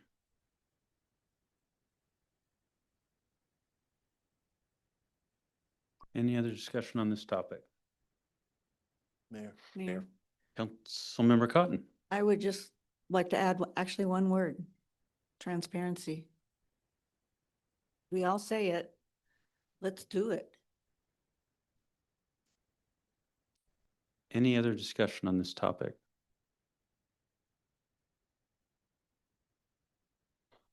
If the council will indulge me, I'll just mention, you may notice that I'm not a part of this discussion. I'm not a member of the council. My sole role is to facilitate. My sole role in council meetings is to facilitate this meeting. And that's what you see me doing. I will tell you that my observation of this council and my own point of view is that we are here to represent our community. That is the thing we do. It is what we do. It is what we think of in every deliberation we have, in every move we make. Public safety is the #1 concern of every person on this council. I have seen that is not even a question in my mind. Everything that we do is what we understand to be the best step to represent our community, to get the outcomes that our community wants. That is what we're focused on. Sometimes you may see us do or not do things, and you may not know why. We will tell you when we can. We seek transparency. We seek openness. But what we mostly, above all, focus on is getting the outcomes for our community that our community wants. So I just would make that editorial comment. All right, we'll move on to the next item.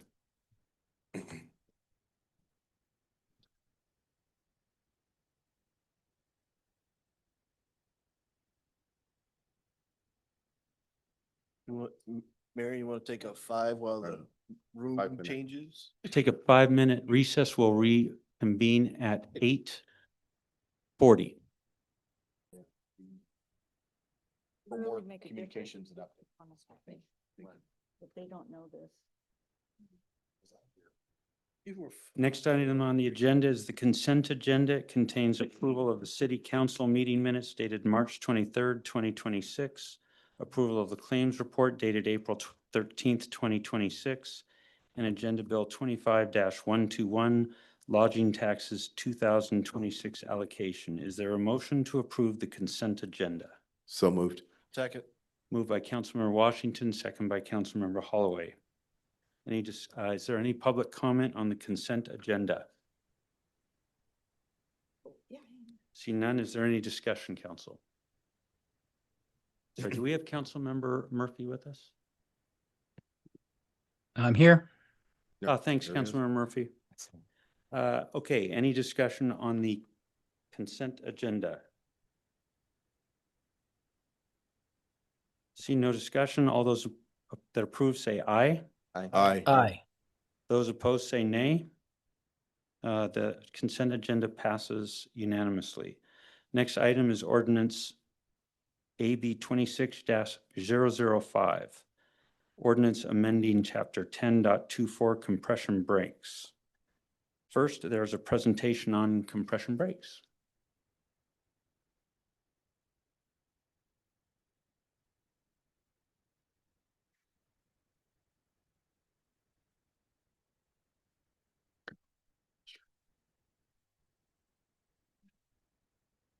Good evening, council members, Mayor Mayhew. I'm the interim police chief, Gary Harasi, just for the record. And I'm here tonight about our compression brake ordinance. One of the reasons we're bringing this forward is the number of complaints we've received, especially up the Parkway and around Mill Pond and things like that where they've been utilized. Our current ordinance was established in 1986. And it's very, very vague. It just states that no person shall use a motor vehicle brakes which are in any way activated or operated by compression of the engine or any such motor vehicle or any unit or part thereof. It has a penalty of $50, and it doesn't define what a compression brake is. It doesn't define what the motor vehicle is, even though they're both referenced in there. So what we're looking at doing is adding to and clarifying some of that language just to be very transparent and clear in what our ordinance would say. The new ordinance would add the definition of what a compression brake is and what a motor vehicle is. Then it talks about how it is prohibited, and then goes into it. We do increase the penalty from what it was in 1986 to what has been established as more of a based on other ordinances in other jurisdictions to a $250 value. And then we also did list out the areas where we post signage, because we do have signage on prohibited use of those compression brakes, which matches the RCW. But we're putting it in the ordinance just to add it and clarify that we are where we're posting those areas. And they are currently both listed on both ends of the parkway. Part of this is, again, we've had some complaints. We've been doing some enforcement on this. We've done some education pieces on this. We've contacted all the companies, the local companies that we see regularly operating up and down the parkway, and explained that they're not to be used. We are watching for it. We've also worked with Washington State Patrol and their commercial motor vehicle unit to have them come out and assist and things like that. But when we started this process and looking at our ordinance, I went, well, it doesn't really clarify things. So we worked through this process between us and legal, worked with our prosecutor out of Issaquah, just to kind of run it through and check all those boxes so that we can look at kind of bringing it more up to current day standards. And I'm happy to answer any questions you may have.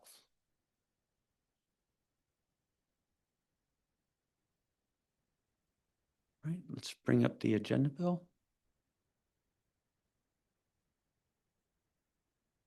Sorry, the agenda bill. Yeah, the agenda bill. It's the ordinance. I think we need the agenda bill where the motion is. You were on it, Andrew. Sorry, Andrew, I misled you there. You already had it up. Public So, safety. you want me to, Page 33. as acting chair of public safety, you want me to read it? Yes, as a reminder, it's the first reading, so it is just the introduction. Okay. Proposed ordinance amendment updates existing municipal code adopted in 1986, regulating the use of compression brakes to control noise in our largely residential city. So tonight is the first reading. There's no motion or second. Is there any discussion?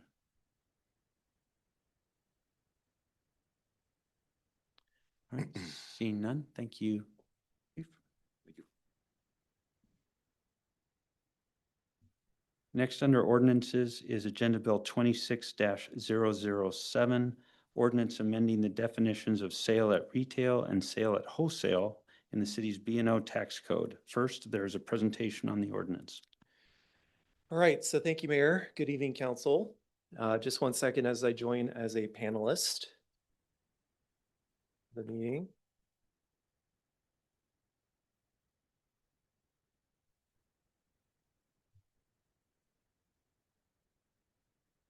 All right, there we go, and I will share my screen.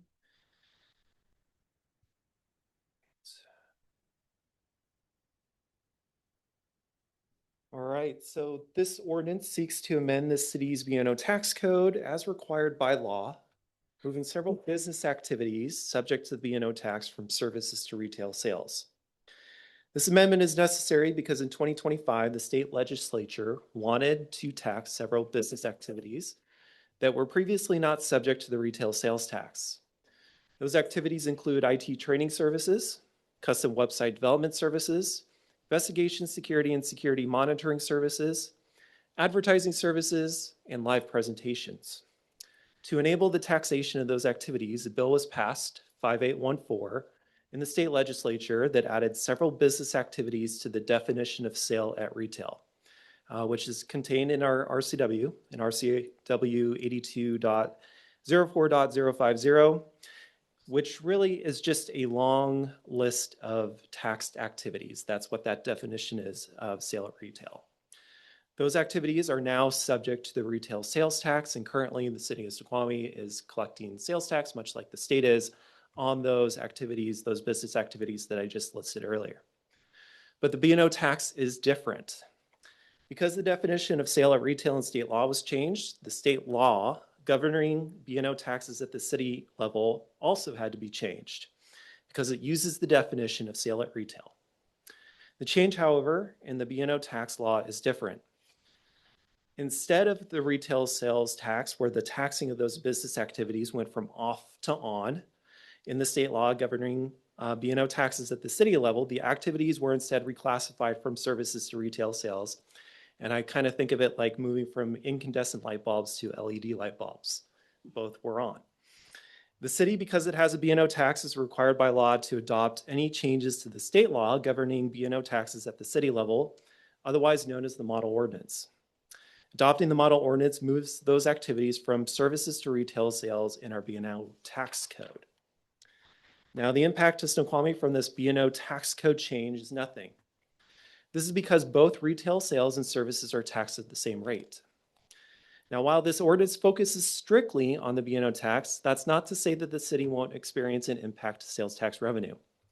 But we don't know the amount because the city has not collected it before. Finally, those businesses with reclassified activities, oops, I'm on the wrong screen, sorry. Finally, those business activities with reclassified activities will need to change where on the B&O tax form they report their gross receipts. And this is the first reading of this ordinance tonight. We will have a second reading at your next council meeting on April the 27th. Thank you. This is the first reading of ordinance 1318.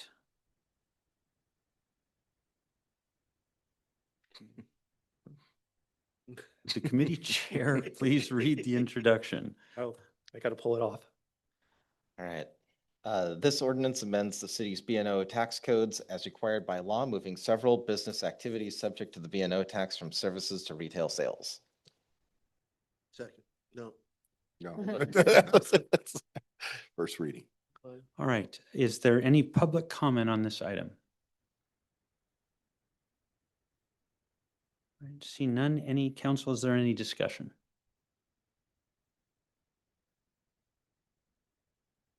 All right, see none, we'll move on to the next item. That was the first read of the proposed ordinance 1318.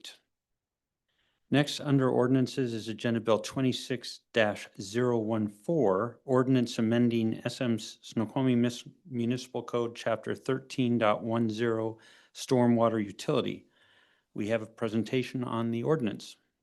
All right, thank you, Mayor. And once again, good evening to you, Council. My name is Drew Boutte, Finance Director for the city. I'll share my screen again, although not on this one, however.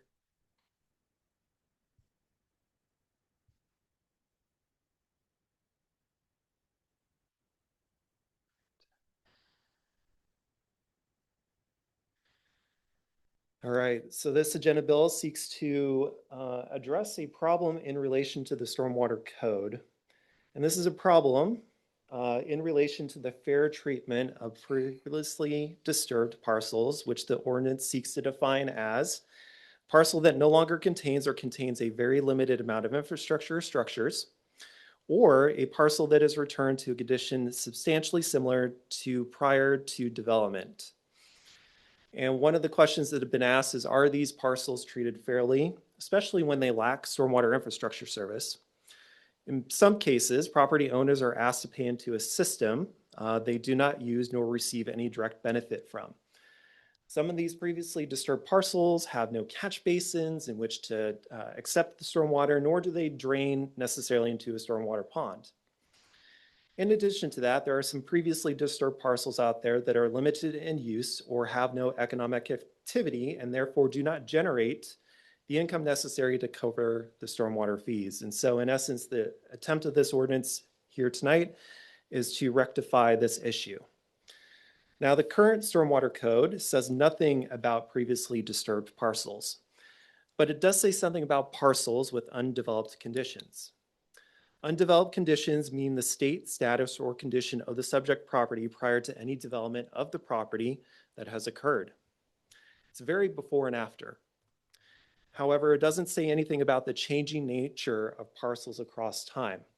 Parcel could have structures and infrastructure one moment, but after some period of time, for example, those infrastructure or structures on that property could be demolished, and therefore there could be nothing left remaining on that parcel.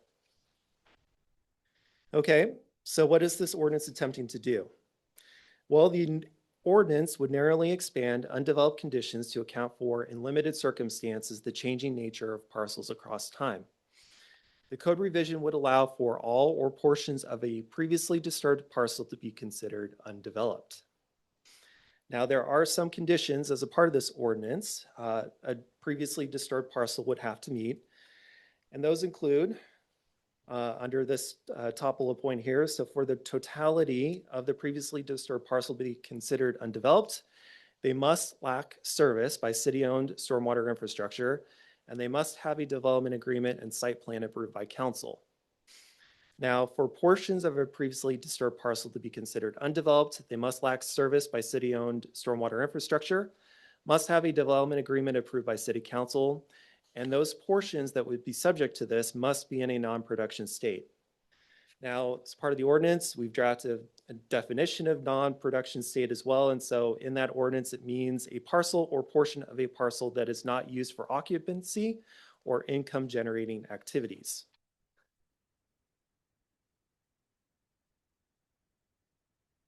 So what are the results if those conditions are met? Well, if the conditions are met, all or portions of a disturbed parcel would be considered undeveloped, and therefore all or portions of that parcel would not pay stormwater fees to the city. However, once stormwater infrastructure would be installed and accepted, they would no longer be considered undeveloped, and they would pay the city stormwater fees or rates. And really, one of the goals here is to incentivize the development of those disturbed parcels, because right now, some of those parcels are stuck between a rock and really a hard place where they're unable to generate the cash flow necessary in order to sustain any sort of work towards development on that location. Now, this would apply to all of Planning Area 1 and portions of Planning Area 2 and 3 owned by Snoqualmie Mill Ventures. It would reduce the amount of rates Snoqualmie Mill pays currently, and it would also incentivize early project completion and the payment of the GFCs to the city. Currently, our financial plan that was adopted by council through the utility rate study last year, based on the utility rate study, did not contemplate fully the GFCs from Snoqualmie Mill. When we look at the impact from our stormwater utility financial plan from the utility rate study, we've got in essence, our financial plan over the 6-year period through 2030. As a result of that, we've got our sources in the top box here, uses right below that, our beginning cash and our ending cash. And you can see that our plan called for us to spend down our kind of cash a little bit down to $1.2 million by 2030. In essence, terms of our sources, we would collect a total of $32.8 million over the course of this 6-year period, while spending about $36.1 million on our operating, capital, and debt service over that time.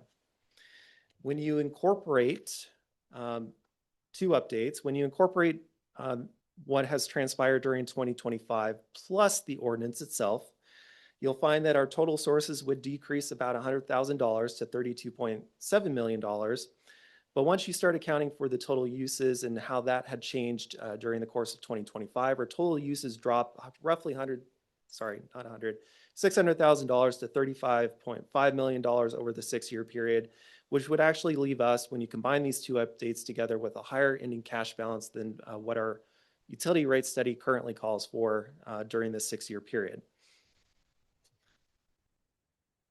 So in addition to that, as a part of this, we also checked to see if there are any other sorts of parcels that might be subject to this ordinance. And what you're seeing here is a map of our Upper Snoqualmie Ridge, otherwise known as SR2.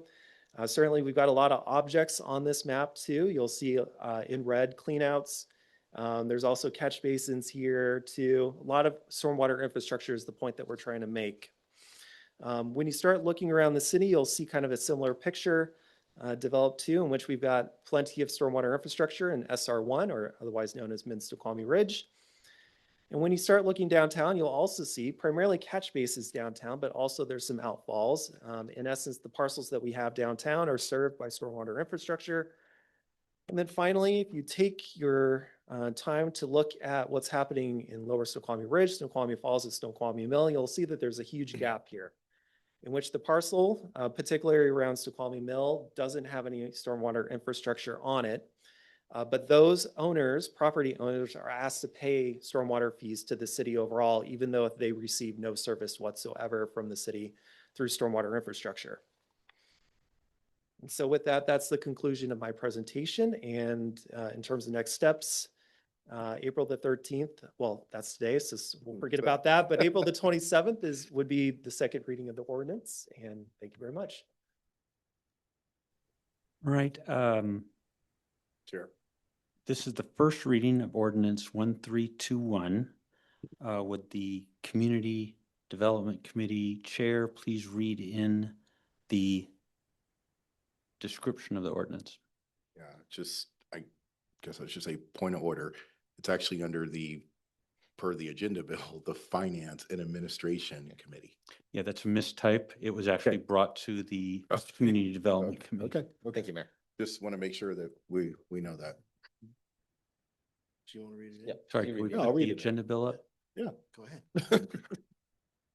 Thank you. It's your turn. This ordinance amends the Stormwater Utility Code to ensure that stormwater rates are assessed in an equitable manner on disturbed parcels that are not served currently by city-owned stormwater infrastructure, but are subject to a development agreement and documented plans approved by City Council. Thank you. Is there any public comment on this item? This is first reading. Seeing none, council, this is a first reading, so any discussion on this item, Councilmember Holloway? So, utility rates is a purview of Parks and Public Works. I would appreciate a discussion next week in that committee in regards to this. I will point out a couple of things. One, the economic condition of the site has no bearing on stormwater requirements. Okay. Two, the major expenditure this year will be a sweeper truck for city streets. Is it the contention that that will never go across the bridge over in that area? So to blanketly say they don't get any service, they get less, but they do get some. Two, I have a hard time considering that this property both percolates and retains water as it would if it had been undeveloped. So in light of the time tonight, I just want to voice those concerns, have further discussion, Parks Public Works next week. Councilmember Cotton. Yes, I did have some questions on, I know it has complex financial ramifications. But my question is, so they are paying the regular stormwater rate or fee.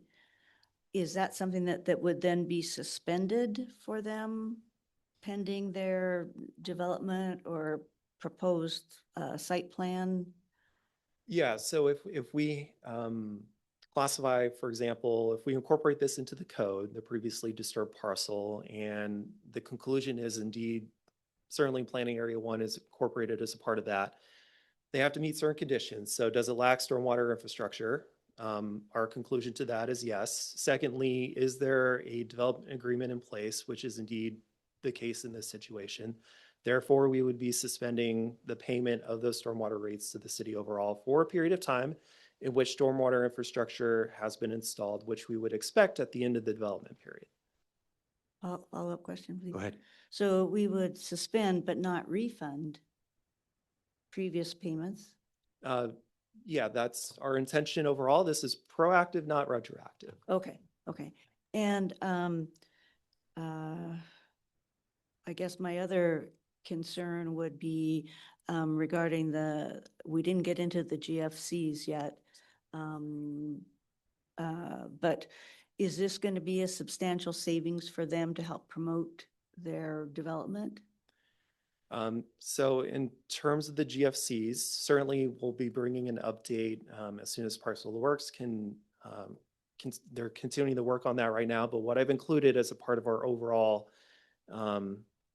financial analysis that you have here is what our current GFC rate was overall. So there's work to be done. Obviously, that number could change, and that could change the general facility charges that you see here estimated based on the square footage of that site. Okay. I think I forgot what your other part of that question was, but yeah. That's okay. But I was going to say, they have the best catch basin of all, because they've got Mill Pond. And so that is percolating and draining and doing all kinds of things. Hope not too much. That sediment's got issues. I mean, It's what catch and release. I was going to say. just want to add some comments. So I think you mentioned, say, cash flow. Cash flow is really critical. There's studies that they have yet to complete at this point in which they don't necessarily have the cash flow available in order to support those studies necessarily. Otherwise, it could potentially take longer. So when you think in terms of the city financially overall, there is potentially an impact depending on which way you go with this ordinance. If I could, Mayor? just the way that the schedules work is just the timing and adding in of the GFC more than offsets to that utility's cash flow, the loss of payments in the interim. And then don't forget, they then begin paying not just stormwater rates, but all rates, all taxes. So the earlier completion of that project benefits the city in many, many ways, not just the stormwater, but just focusing on this utility. The sooner completion date more than offsets the payments in the time between now and the expected completion date. So the idea is to encourage them to finish that sooner than later and get that project done. Sorry, Councilmember Murphy, did you have a question? I did, yeah. So I kind of echo Councilmember Holloway in wanting to see this perhaps at Parks and Public Works with some of the folks there answering some questions related to my concern is I feel like a parcel can burden the system without having a pipe run to its door or having infrastructure in and around there for the reasons Councilmember Holloway mentioned, but also whatever runoff generated from that site, that disturbed site, going into city waterways and other areas that we're obligated to manage.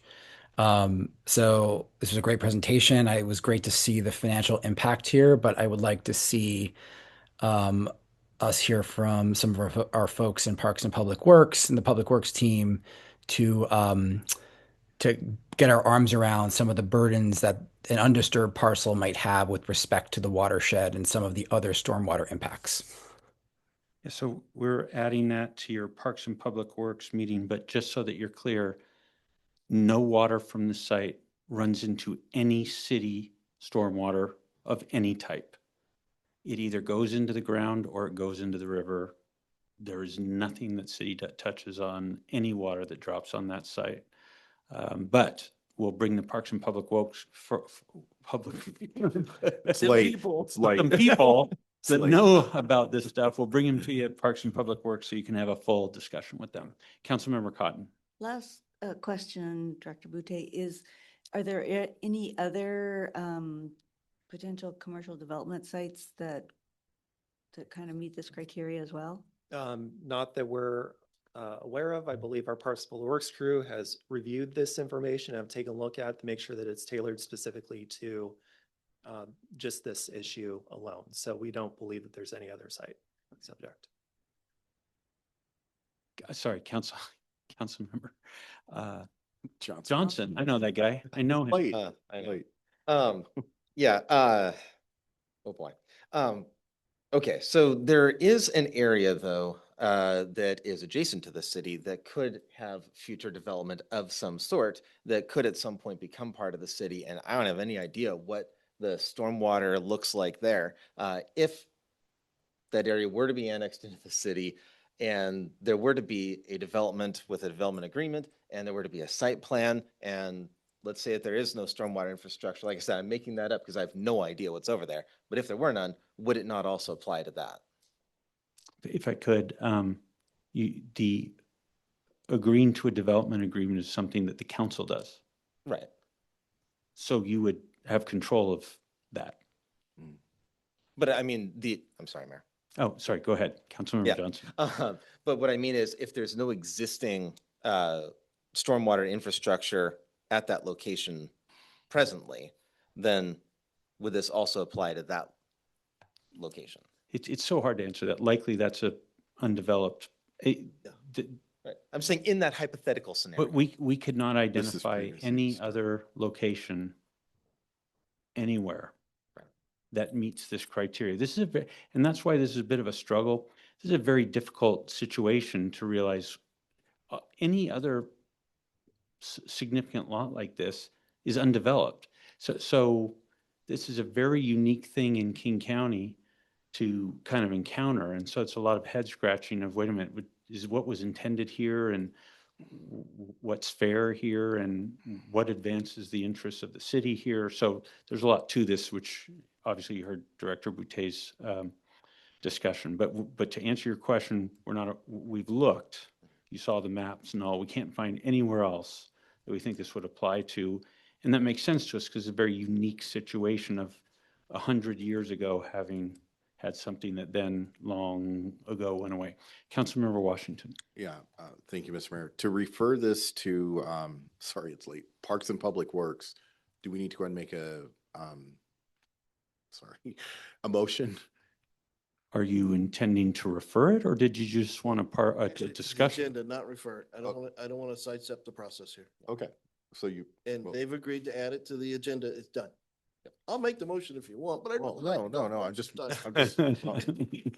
to make sure what you're. No, it will absolutely be on Parks and Public Works. And The intent was met. in the event that it somehow didn't appear at the Parks and Public Works Committee, I'm pretty sure that when you reconsider this at your next meeting, that would weigh on your mind when you decided whether to approve this or not. So we'll make sure it's there. Any other discussion? All right, if not, council, if I could just bring to your attention the meeting that you scheduled for this Thursday. No legal staff will be able to attend at 5 p.m. However, external counsel is available and internal counsel has moved things around such that they could be available from 6 to 8 p.m. on Thursday, not 5 to 7 p.m. And so the question to you is, did you want to make a motion to reconsider your previous action? So, Councilmember Johnson. Move to push it back an hour. So the first thing you have to do is move to reconsider. Oh, okay. The motion. Move to reconsider. Okay. So Second. Second. Moved by Councilmember Johnson, second by Councilmember Holloway to reconsider the, it wasn't a motion, it was, what was it? It was they passed it. Yeah. It's a motion, so. Okay, the motion to set a Thursday special meeting. Councilmember Washington. Okay, so now I'll make the motion. Or do you have, do we No, start, we have sorry, to- we have to not vote on, yet. we have Yeah. to, You have sorry. to vote on whether We have to to vote on that. reconsider. It's late, give me a break, it's late. It's okay. So we'll vote on this and then we'll make the motion. Okay, seeing no discussion, all those in favor say aye. Aye. Aye. Clock this morning. Any opposed? Oh. All right, so the motion to reconsider passes and the motion is now on the floor. Councilmember Johnson. Move to push the timing back an hour to be from 6 to 8 o'clock, but Well, keep everything else the same. But, yeah. Is there a second? Second. Moved by Councilmember Johnson, second by Councilmember Murphy. Any discussion, Councilmember Washington? Yeah, so the meeting would start at 6. So the executive session would run from 6 to 7:30 in this case, and the open session would run from 7:30 to 8. That's Correct. my understanding of the motion. That was my intent. Okay, can we make sure that's in the motion? Yes. All right, we'll read that back to you. We'll incorporate that in and we'll read it back. All right, Councilmember Holloway. Move to amend the motion for executive session to go to 6 to 7 for the open session to go from 7 to 7:30. Getting late at that stage. If you really want the public here, we're gonna have to shorten our conversation. Huh? So I think And- we're too- and- This would be with council. They can be there at 6. Both, okay. So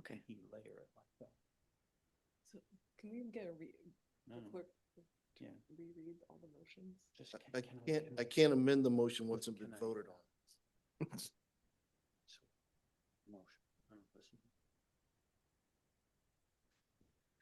Listen, I've been up since 5 o'clock. All right, is there a second to the motion? Second. Second. Moved by Councilmember Holloway and seconded by Councilmember Johnson, who once again beat out the network lag to Councilmember Murphy. All right, any discussion on the motion to amend the amendment? All right, all those in favor say aye. Aye. Aye. Aye. Those opposed say nay. All right, so it passes unanimously. The motion to amend, can we have a readback of the amended Mayor. motion to I amend? have the amended motion as follows. Motion to hold special meeting on Thursday at 6 PM to have a discussion on best and other related topics with an executive session from 6 to 7 PM and an open session from 7 to 7:30 PM. That's right. Perfect. Any discussion? All right, seeing none, all those in favor say aye. Aye. Aye. Aye. Those opposed say nay. The motion to amend carries. All right, moving on. Point of order. What is, state your point, Councilmember Johnson? I think that was the amendment. I thought we also had to amend then, or pass the original motion. Is that true or is that false? We just did. I thought we just approved the amendment. No, we did vote.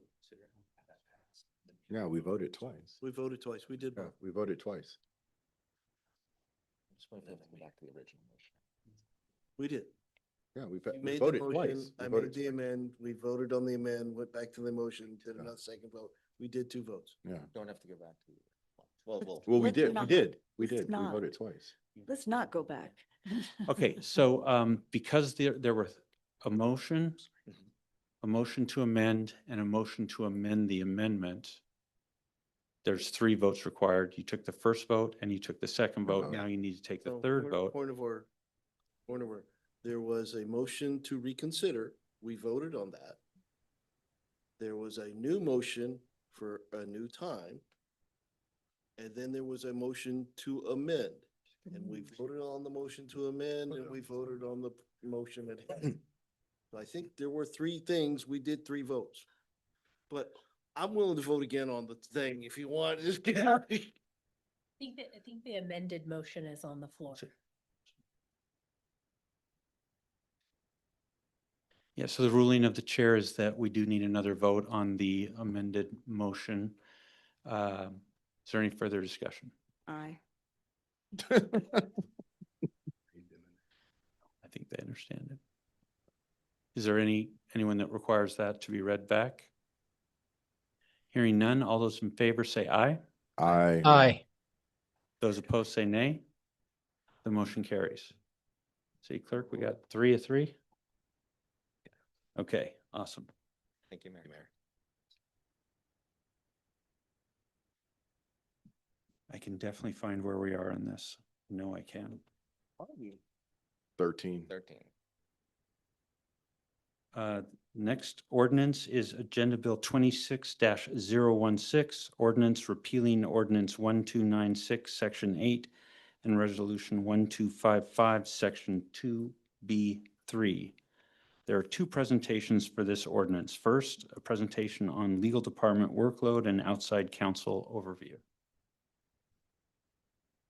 All right, yes. Thank you, Mayor. Just a moment while I share my screen. Take your time.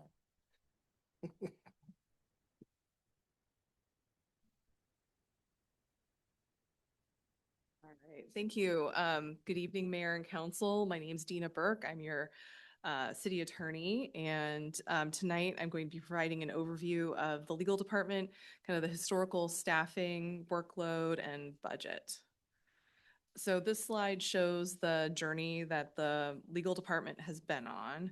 It shows the different approaches that the city has taken in terms of utilizing outside counsel and in-house counsel and staff. And so this is kind of like how the playbook has changed over the years. With your materials in the council packet, there's a handout that accompanies this that talks about kind of the core legal functions of the legal department, and all the different projects that we work on. Every great project or program that the city does has a legal review or some sort of legal input at some point to ensure that it is compliant with state, local, and federal laws in order to minimize legal risk and protect taxpayer funds. Benefits of an in-house attorney. An in-house attorney can give an organization faster, uniquely tailored, cost-effective legal support. They have an understanding of the organization's core values, goals, and policies. They're available in real time, and they reduce reliance on outside firms, which can save time and money. In-house counsel is kind of like your core player. They know the playbook, the strategy, the team, the culture, and they're on the field every day. Outside counsel is beneficial for unique, specialized, nuanced projects that involve kind of like highly specialized, deep areas of knowledge in the law. Outside counsel is kind of like your special player for that key moment in the game, like when you're bringing out, that special kicker to kick the field goal. So this slide shows the historical data on past spending to tackle the city's legal needs. The top row shows the amounts the city has spent on inside legal staffing in 2021 and 22. When the city had 2 in-house attorneys and a legal assistant, the city spent around $579,000 to $616,000. And then in 2023, the in-house staff departed the city. And so there was about $439,000 spent on in-house staff. That also included an $83,000 vacation payout. And then in 2023, the city transitioned work to completely outside counsel, utilizing an outside law firm as the city attorney. Just for clarity, in 2024, the deputy city clerk legal assistant position was still considered in the legal department for like finance purposes. But I think that position was largely more in like the clerk world at that point. In December 2024, I joined the city. I'm still very happy to be here. Looking at the next yellow row down, shows the amounts the city has spent on outside counsel. And that's varied a lot. So in 2021 and 2022, The city spent about 42,000 and 160,000. And then in 2023, as a part of transitioning to completely outside counsel, that spending went up to 344,000. And then in 2024, the city spent almost 700,000 in outside counsel. In 2025, the outside counsel spending is kind of in two different buckets. There was 253,000 spent on anticipated issues, and then there was 90,000 of basically unexpected legal costs, largely involving personnel matters and a code enforcement case litigation. And the total for outside counsel in 2025 was 344,000. Looking at the total amount spent on the legal department adjusted to 2025 inflation, the city spent at the bottom row like 776,000, 928,000, 860,000, 893,000, and then in 2025 that went lower to 628,000. The legal department and administration have gone through the various programs and projects that all the departments in the city are working on that require legal review and support. There are a lot of great departments working on a lot of great programs. We want to make sure that they get the legal support they need to make sure those programs are compliant, to ensure those programs and projects and programs that are ongoing and identified some as critical. Sorry, it's getting late. Sorry. To ensure key projects and programs that are ongoing and identified as critical are able to be reviewed by legal. We are requesting an additional 383,000 be allocated to outside counsel spending. I will say that since presenting this at the F&A committee, there's an additional 50,000 that has been added to the request for an emergent land use issue that has come up. So that 383,000 that's requested would actually be increasing to 433,000, which would then bring the outside counsel total to 619,000. And that's reflected in the budget amendment that goes along with this presentation. So this shows kind of in generally all the different kind of programs that require. Question though, Chair, can we go back a slide? Councilmember Holloway. What figure was discussed in F&A? The 300. Is this chart different than what was discussed in F&A? This chart is not different. You said there was an additional 50,000 from what was discussed. Which was discussed at F&A. Yeah. Okay. Yeah, I it's misunderstood how it was stated. I was, okay. It's that. Okay, never mind. I guess I'm kind of going to go ahead. There's this additional request to enable support of emergent. So this was brought up, I believe, again at the last F&A that added the 50,000. So I guess 2 F&As ago. So sorry about that. Yeah, Sorry, I apologize for the Late confusion. at night, I'm Pipe down. squeaky, I guess. All right. Pipe down. So these are all the different programs and projects that the legal that are going on at the city that require legal support. Looking at all of them, there's approximately 1.4 million in projects out there that require support. These are the projects and programs that are just largely beyond the bandwidth of the current 1.5 FTE that the legal department is able to support. The legal department identified that these are basically like the critical programs that that was highly recommended to be supported this year. So this is kind of like funding those must-win games on the schedule for the rest of the year, and they're the ones that we don't recommend forfeiting. The other projects and programs that are still important but would be deferred until 2027, those are valuable and essential for building overall strength, and it's recommended those eventually be done, but they're not essential for this year. Because there is legal risk and a public discussion of what the city is and is not doing, I would recommend the discussion of the actual specific projects and programs. If you'd like to go into more detail, it would be possible to have an executive session under RCW 42.30.1 110, litigation or legal risks of a proposed action or current practice that the agency has identified when public discussion is likely to result in an adverse legal or financial consequence to the agency. And I'm happy to answer any questions.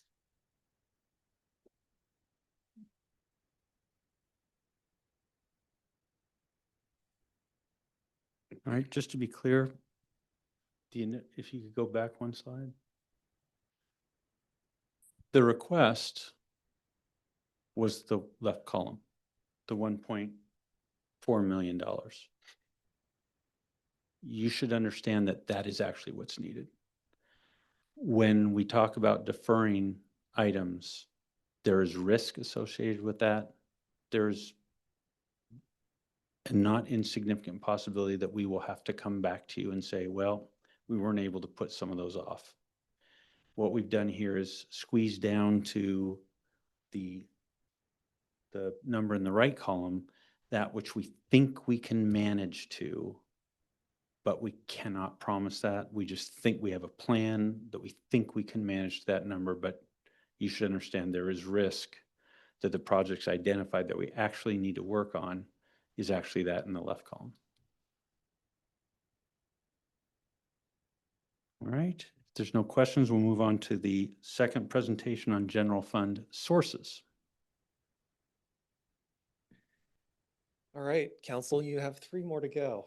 So good evening to you. Again, I'll try to throw in a sports analogy.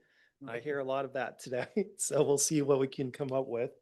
But thank you very much for the presentation, Dina. This agenda bill, so we've got a package of agenda bills, really 3 agenda bills. The primary one's going to be the budget amendment, and then we have really 2 supporting pieces of legislation that kind of help to enable really the budget amendment to take place.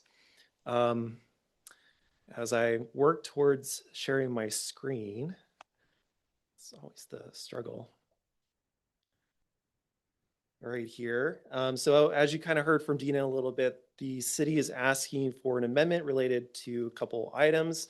One of them is an amendment to increase our outside legal services expenditure budget by it's late again, $383,000, and to also appropriate a one-time $50,000 for outside legal expenditures for an emergent land use issue.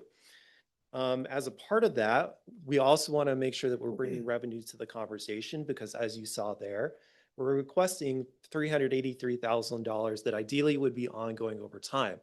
If you recall Dina's table recently about what is the average really expenditure in the legal department over a course of 3 bienniums, you can see that there is a degree of average there that we need to meet overall in order to accomplish some of the goals that the city has set forth, especially within the legal department.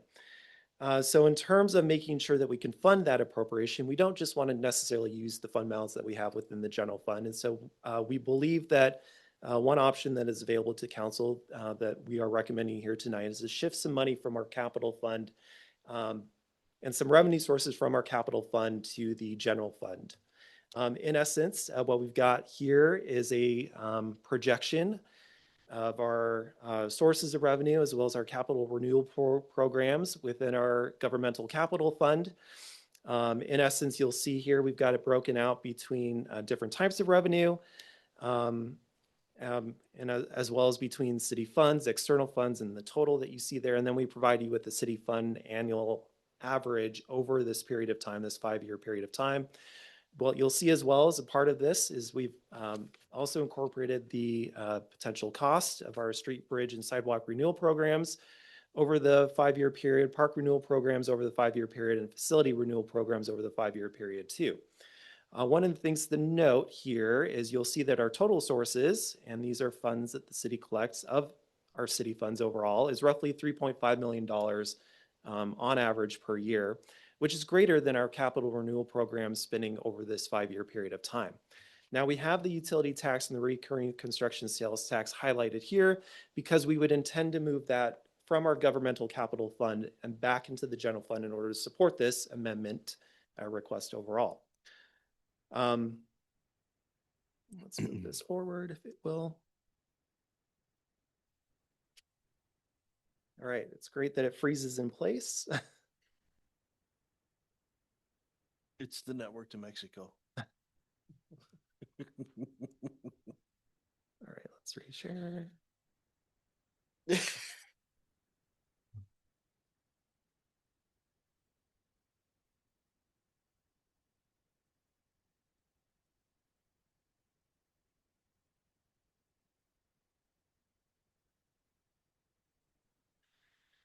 All right, so my apologies for that. So the first revenue that we had highlighted on the previous slide was utility tax revenue.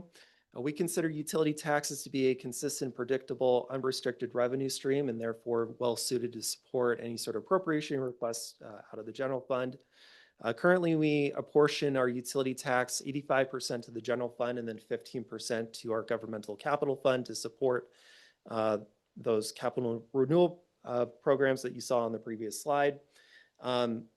In essence, because we've got sufficient funds to cover our renewal program, it makes sense for us to shift this revenue back to an ongoing need that we have overall in the general fund, which is our legal department overall. And so in addition to that, we mentioned the construction sales tax. Now, what we've done here is we've disaggregated construction sales tax. In the past, as we were building out Snoqualmie Ridge, we decided to dedicate fully our construction sales tax to the general capital fund because we wanted to make sure that one-time sources were paying for one-time uses overall. Well, when you start to look a little bit more granular into the detail a little bit, what you come to find is not all of that construction sales tax revenue is really one-time in nature. Some of it is reoccurring. And some of the reason why it's reoccurring is because there's still, say, for example, residential remodels or repairs that are continuously happening across time. So when you look at this chart right here, we've got different categories, and we actually started disaggregating this back in 2021, which is why you see the 2016 to 2021 in blue. And I'll just kind of speak to the peak that you see there. There's a lot of home construction that took place on Snoqualmie Ridge back in 2018. And obviously we've kind of reached a lull period because there isn't much of that construction that's happening, but there is some. In the green right here, you'll see something called specialty trade contractors. And in essence, those trade contractors are the ones that are out there doing the work to repair or remodel homes consistently across time, which is why you see that in green. But then in addition to that, there are in the categories in orange here, we would consider more one-time in nature overall. So when you kind of look more granular into the construction sales tax, you'll actually find reoccurring portions of it, specialty trade contractors, but then those that we would still want to classify as non-reoccurring and therefore more suited to those one-time uses in governmental capital. And so in essence, we would propose really moving our utility tax to the general fund as well as reoccurring construction sales tax to the general fund in order to support this amendment request. And as I just stated, specialty trade contractors, they're really important for remodeling or repair construction. So that's a category that makes sense to move back in our impression to the general fund. And once again, this revenue is considered recurring and appropriate to fund ongoing general fund obligations. As I move forward. So when you look and you see that what happens to our governmental capital projections over the 5-year period, if you were to remove that revenue out, you're no longer going to see that kind of accumulate within this fund itself. And so what you notice with the city funds average is that those categories have both dropped to $0. Now, when you look at this, yes, there may be less money going into governmental capital, but keep in mind that we're looking at the total sources here, and you'll still see that we're still anticipating to collect about $3 million in city funds over this 5-year period, which is still greater than the total that we have on average per year for our capital renewal programs. And so in essence, the money that the city would collect over the 5-year period would still be sufficient in order to make sure that we're taking care of our assets over this 5-year period that have been currently built. And so with that, this is an amendment that's going to come before you here tonight. But in essence, as a part of this appropriation request, those are the funding sources that we would bring along to this conversation. Thank you. So if I could just in summary, the legal department funding has not been, for whatever reason, this biennium was not equal to what it's historically been. We've come back and asked you for an amount to put that back to where it's historically been, which we then verified against the actual projects that we have that we believe need to happen this year. And so those matched up, and we're basically saying we need that funding on an ongoing basis. We expect to bring the same sort of request next year. So we then looked for, at your request, is there a source of ongoing funding for those costs? And so these are funds that are unrestricted, available to be put in the general fund. The construction sales tax was just a blanket thing during the build out of the ridge. No one-time revenues. Let's not build a city on one-time revenues that are going to disappear. Those revenues largely have disappeared. We're looking into it. We've looked into it and said, well, here's the amounts that recur. Here's the amounts that don't. We'll still keep the one-timers over in capital funds. Let's not build an operation that is on unstable funding. But let's take the unrestricted amounts and put them back in the general fund to help fund this need and cover the increased cost on an ongoing basis with the revenue on an ongoing basis. Hopefully that makes sense. So any questions on this? Councilmember Johnson? Yeah, I believe that the original plan was to just take this out of fund balance and just continue drawing that down. And if it ended up being the 1.4 million, I guess that's fund balance. But this avoids that eventuality because these are ongoing costs, and the ongoing costs may be more than what is here. It actually might be a higher number, and we may need to find even more sources at some point, at least is my understanding. All right, let's bring up the agenda bill.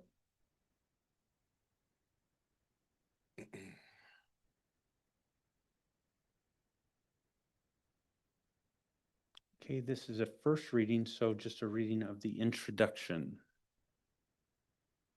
You got it up there. All right. This ordinance repeals references in a prior ordinance. And wait, am I the right person to be reading this? Yes. Yeah. Yeah. Okay. Good. Just want to make sure. Sorry. Thanks. All right. So this was hard. Yeah. Yeah. You guys are good with it. All right. This ordinance repeals references in a prior ordinance and resolution designating 3% of the city's total 9% utility tax rate to particular funds. The purpose is to leave the city's financial management policy as the sole authority designating where, i.e. what fund, utility taxes are recorded. All right, is there any public comment on this item? All right, see none. Council members, any discussion? Councilmember Holloway. So I know you're out ahead of us and you're already talking, getting these resources lined up. But I just spent most of the evening being told I'm gonna do nothing. So I'm gonna put forward for consideration that this be the first and final reading and move to approve tonight. May I have a second? Second. Okay, move to waive second reading and approve this tonight. Hold on, please. All right, any discussion? Just making sure. Councilmember Cotton. Is there any particular reason as far as the urgency of not waiting 2 more weeks? Because one of the legal things we're getting is somebody to advise us on the best stuff. So they wouldn't be paid until we approve this, is that what you're saying? Mayor is already getting, sorry, Mayor is already getting. If I could, we can't hire them without your approval. Now, you say, but wait, I saw an external counsel here.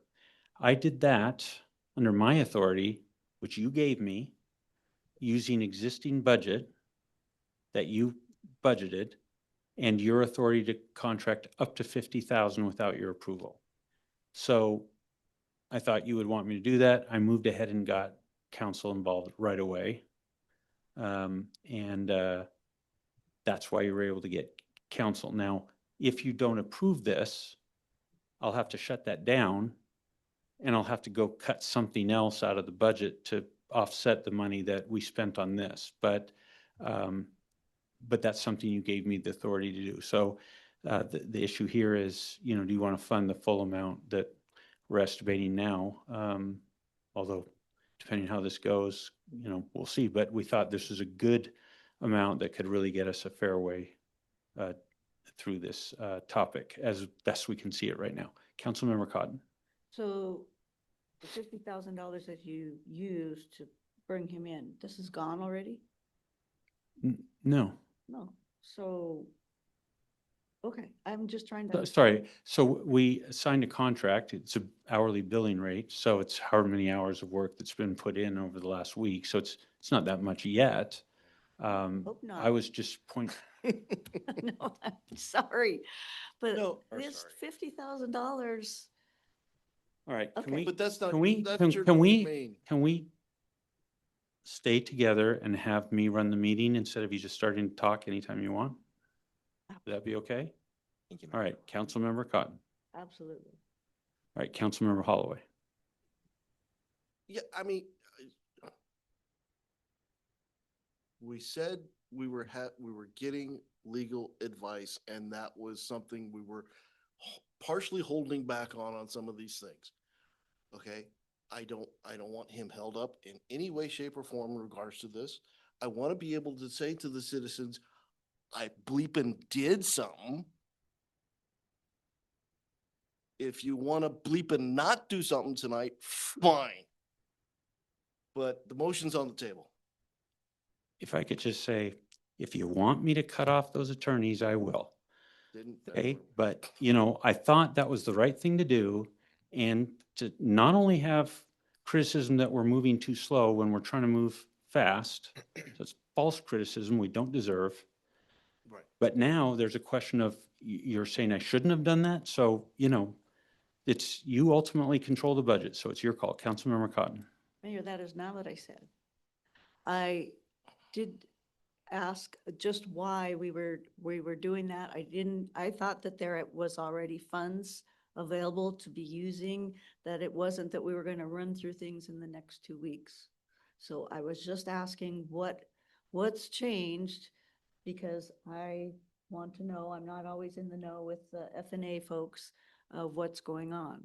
So I was not saying that, oh no, I know we need the money. There's no question about that. I just wanted to know about the expediency of what the difference of 2 weeks was making for us, but. Yeah, no, fair question. Let me try and take a shot at that. So this is an up to amount. So when we don't just go out tomorrow and write a check for 50,000. When you authorize us to spend, if you were to authorize us to spend this, we'll go enter into contracts that are up to that amount.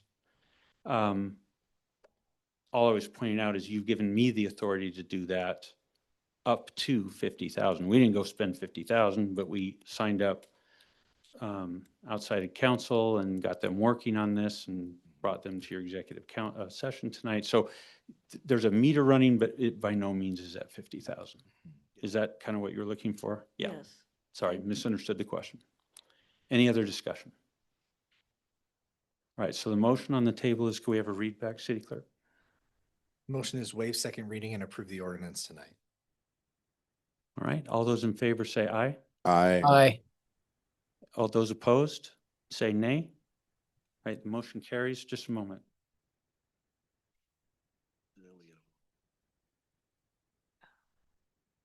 Yeah, where's the motion? Do you want to do point of order for tonight?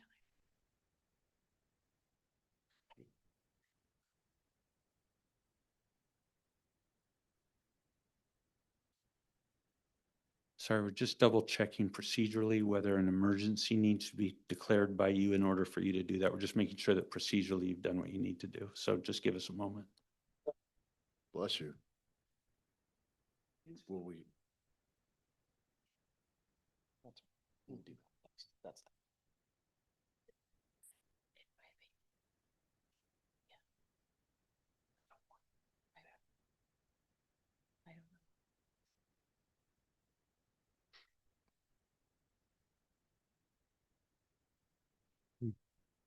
But they probably, if they want to be safe, they could suspend, in their rules, says that's not.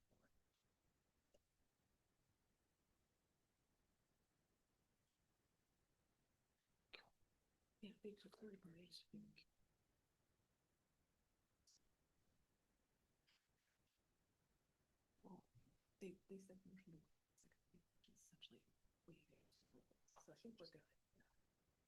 All right, just wanted to double check, so we're fine. All right, so let's see, did we take a vote on that motion? Yeah. We did. We It did, passed so. 5-0. We voted. All right, so now we have to vote on the motion itself. They've waived a second reading, so now we need to read in the motion. If we could just scroll that up. I didn't actually read in the motion, did I? Didn't have to tell us. All right, hold on, let's just make sure we're getting this procedurally correct. Hold on. So yeah, so now.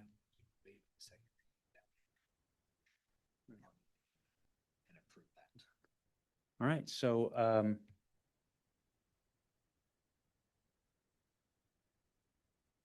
there we go. Read the background. Councilmember Johnson, would you go read the motion? Yep. Motion authorizing the mayor to sign the ordinance repealing ordinance 12958 and resolution 1255 2B3. Is there a second? Second by Councilmember Holloway. Any discussion? Point of Oh, order. Councilman, sorry, state your point. I believe that Councilmember Johnson read it as 1295, not 1296. Oh, okay. 1296. It's late. Hold on. Did you get it correct? I didn't get it when Councilmember Johnson said it, but I will. Just to be sure, is that correct, or do you want me to reread the motion?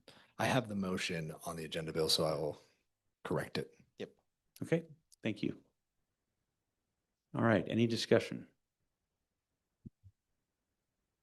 All right, see none, all those in favor say aye. Aye. Aye. Those opposed say nay. The motion passes, the ordinance is passed. All right, last item under ordinances is Agenda Bill 26-017, ordinance amending the 2025-2026 budget. This is a first reading of ordinance 1-320. Sorry, did you want to make a motion? I thought I saw you wanting to make a motion. No, okay. I'm hoping. Okay, live in hope. This is the first reading of ordinance 1320. We put that up on the screen. All right, just read in the introduction, please. This ordinance amends the 2025-2026 biennial budget to provide the city with the appropriation necessary to fund expected legal expenditures. Councilmember Holloway, did you have a motion? Yeah, let me get it right. Move to waive second reading and proceed on with the motion to approve. Second. All right, there's a motion, a second to waive second reading and move to adopt this motion, this ordinance tonight. Is there any discussion? Seeing none, all those in favor of waiving the second reading and having this motion considered tonight, say aye. Aye. Aye. Those opposed say nay. The motion carries. Councilmember Johnson, would you read in the motion? Yes.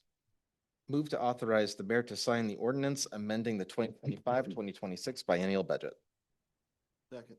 Moved by Councilmember Johnson, seconded by Councilmember Holloway. Is there any discussion? Sorry. Is there any public comment on this? See none. Any discussion on this item? See none. All those in favor say aye. Aye. Aye. Those opposed say nay. The ordinance is adopted. Moving on to committee reports. Is there any report from Public Safety Committee? Although I had copious notes for my short tenure as chair, no, I will forego it tonight and do it next time. Is there any report from Community Development Committee? Nothing at this time, Mr. Mayor. Is there any report from Parks and Public Works Committee? Not at this time. Finance and Administration Committee, we have Agenda Bill 26-015, resolution amending the financial management policy.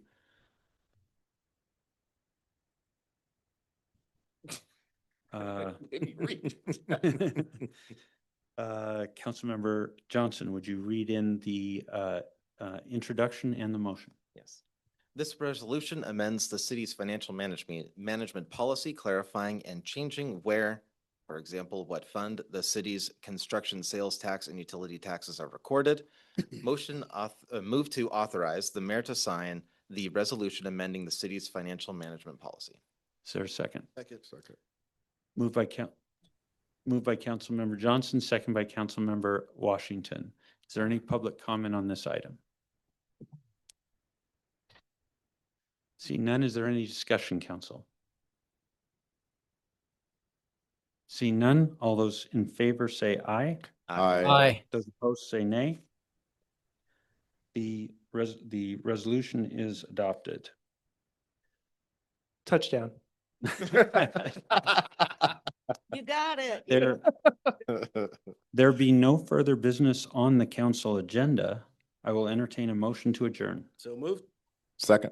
Moved by Councilmember Holloway, seconded by Councilmember Washington to adjourn. All those in favor say aye. Aye. Those opposed say nay. The meeting is adjourned at 10:54. Nine. 9:54. Feels like 10:54. It feels like 10, it feels like 12.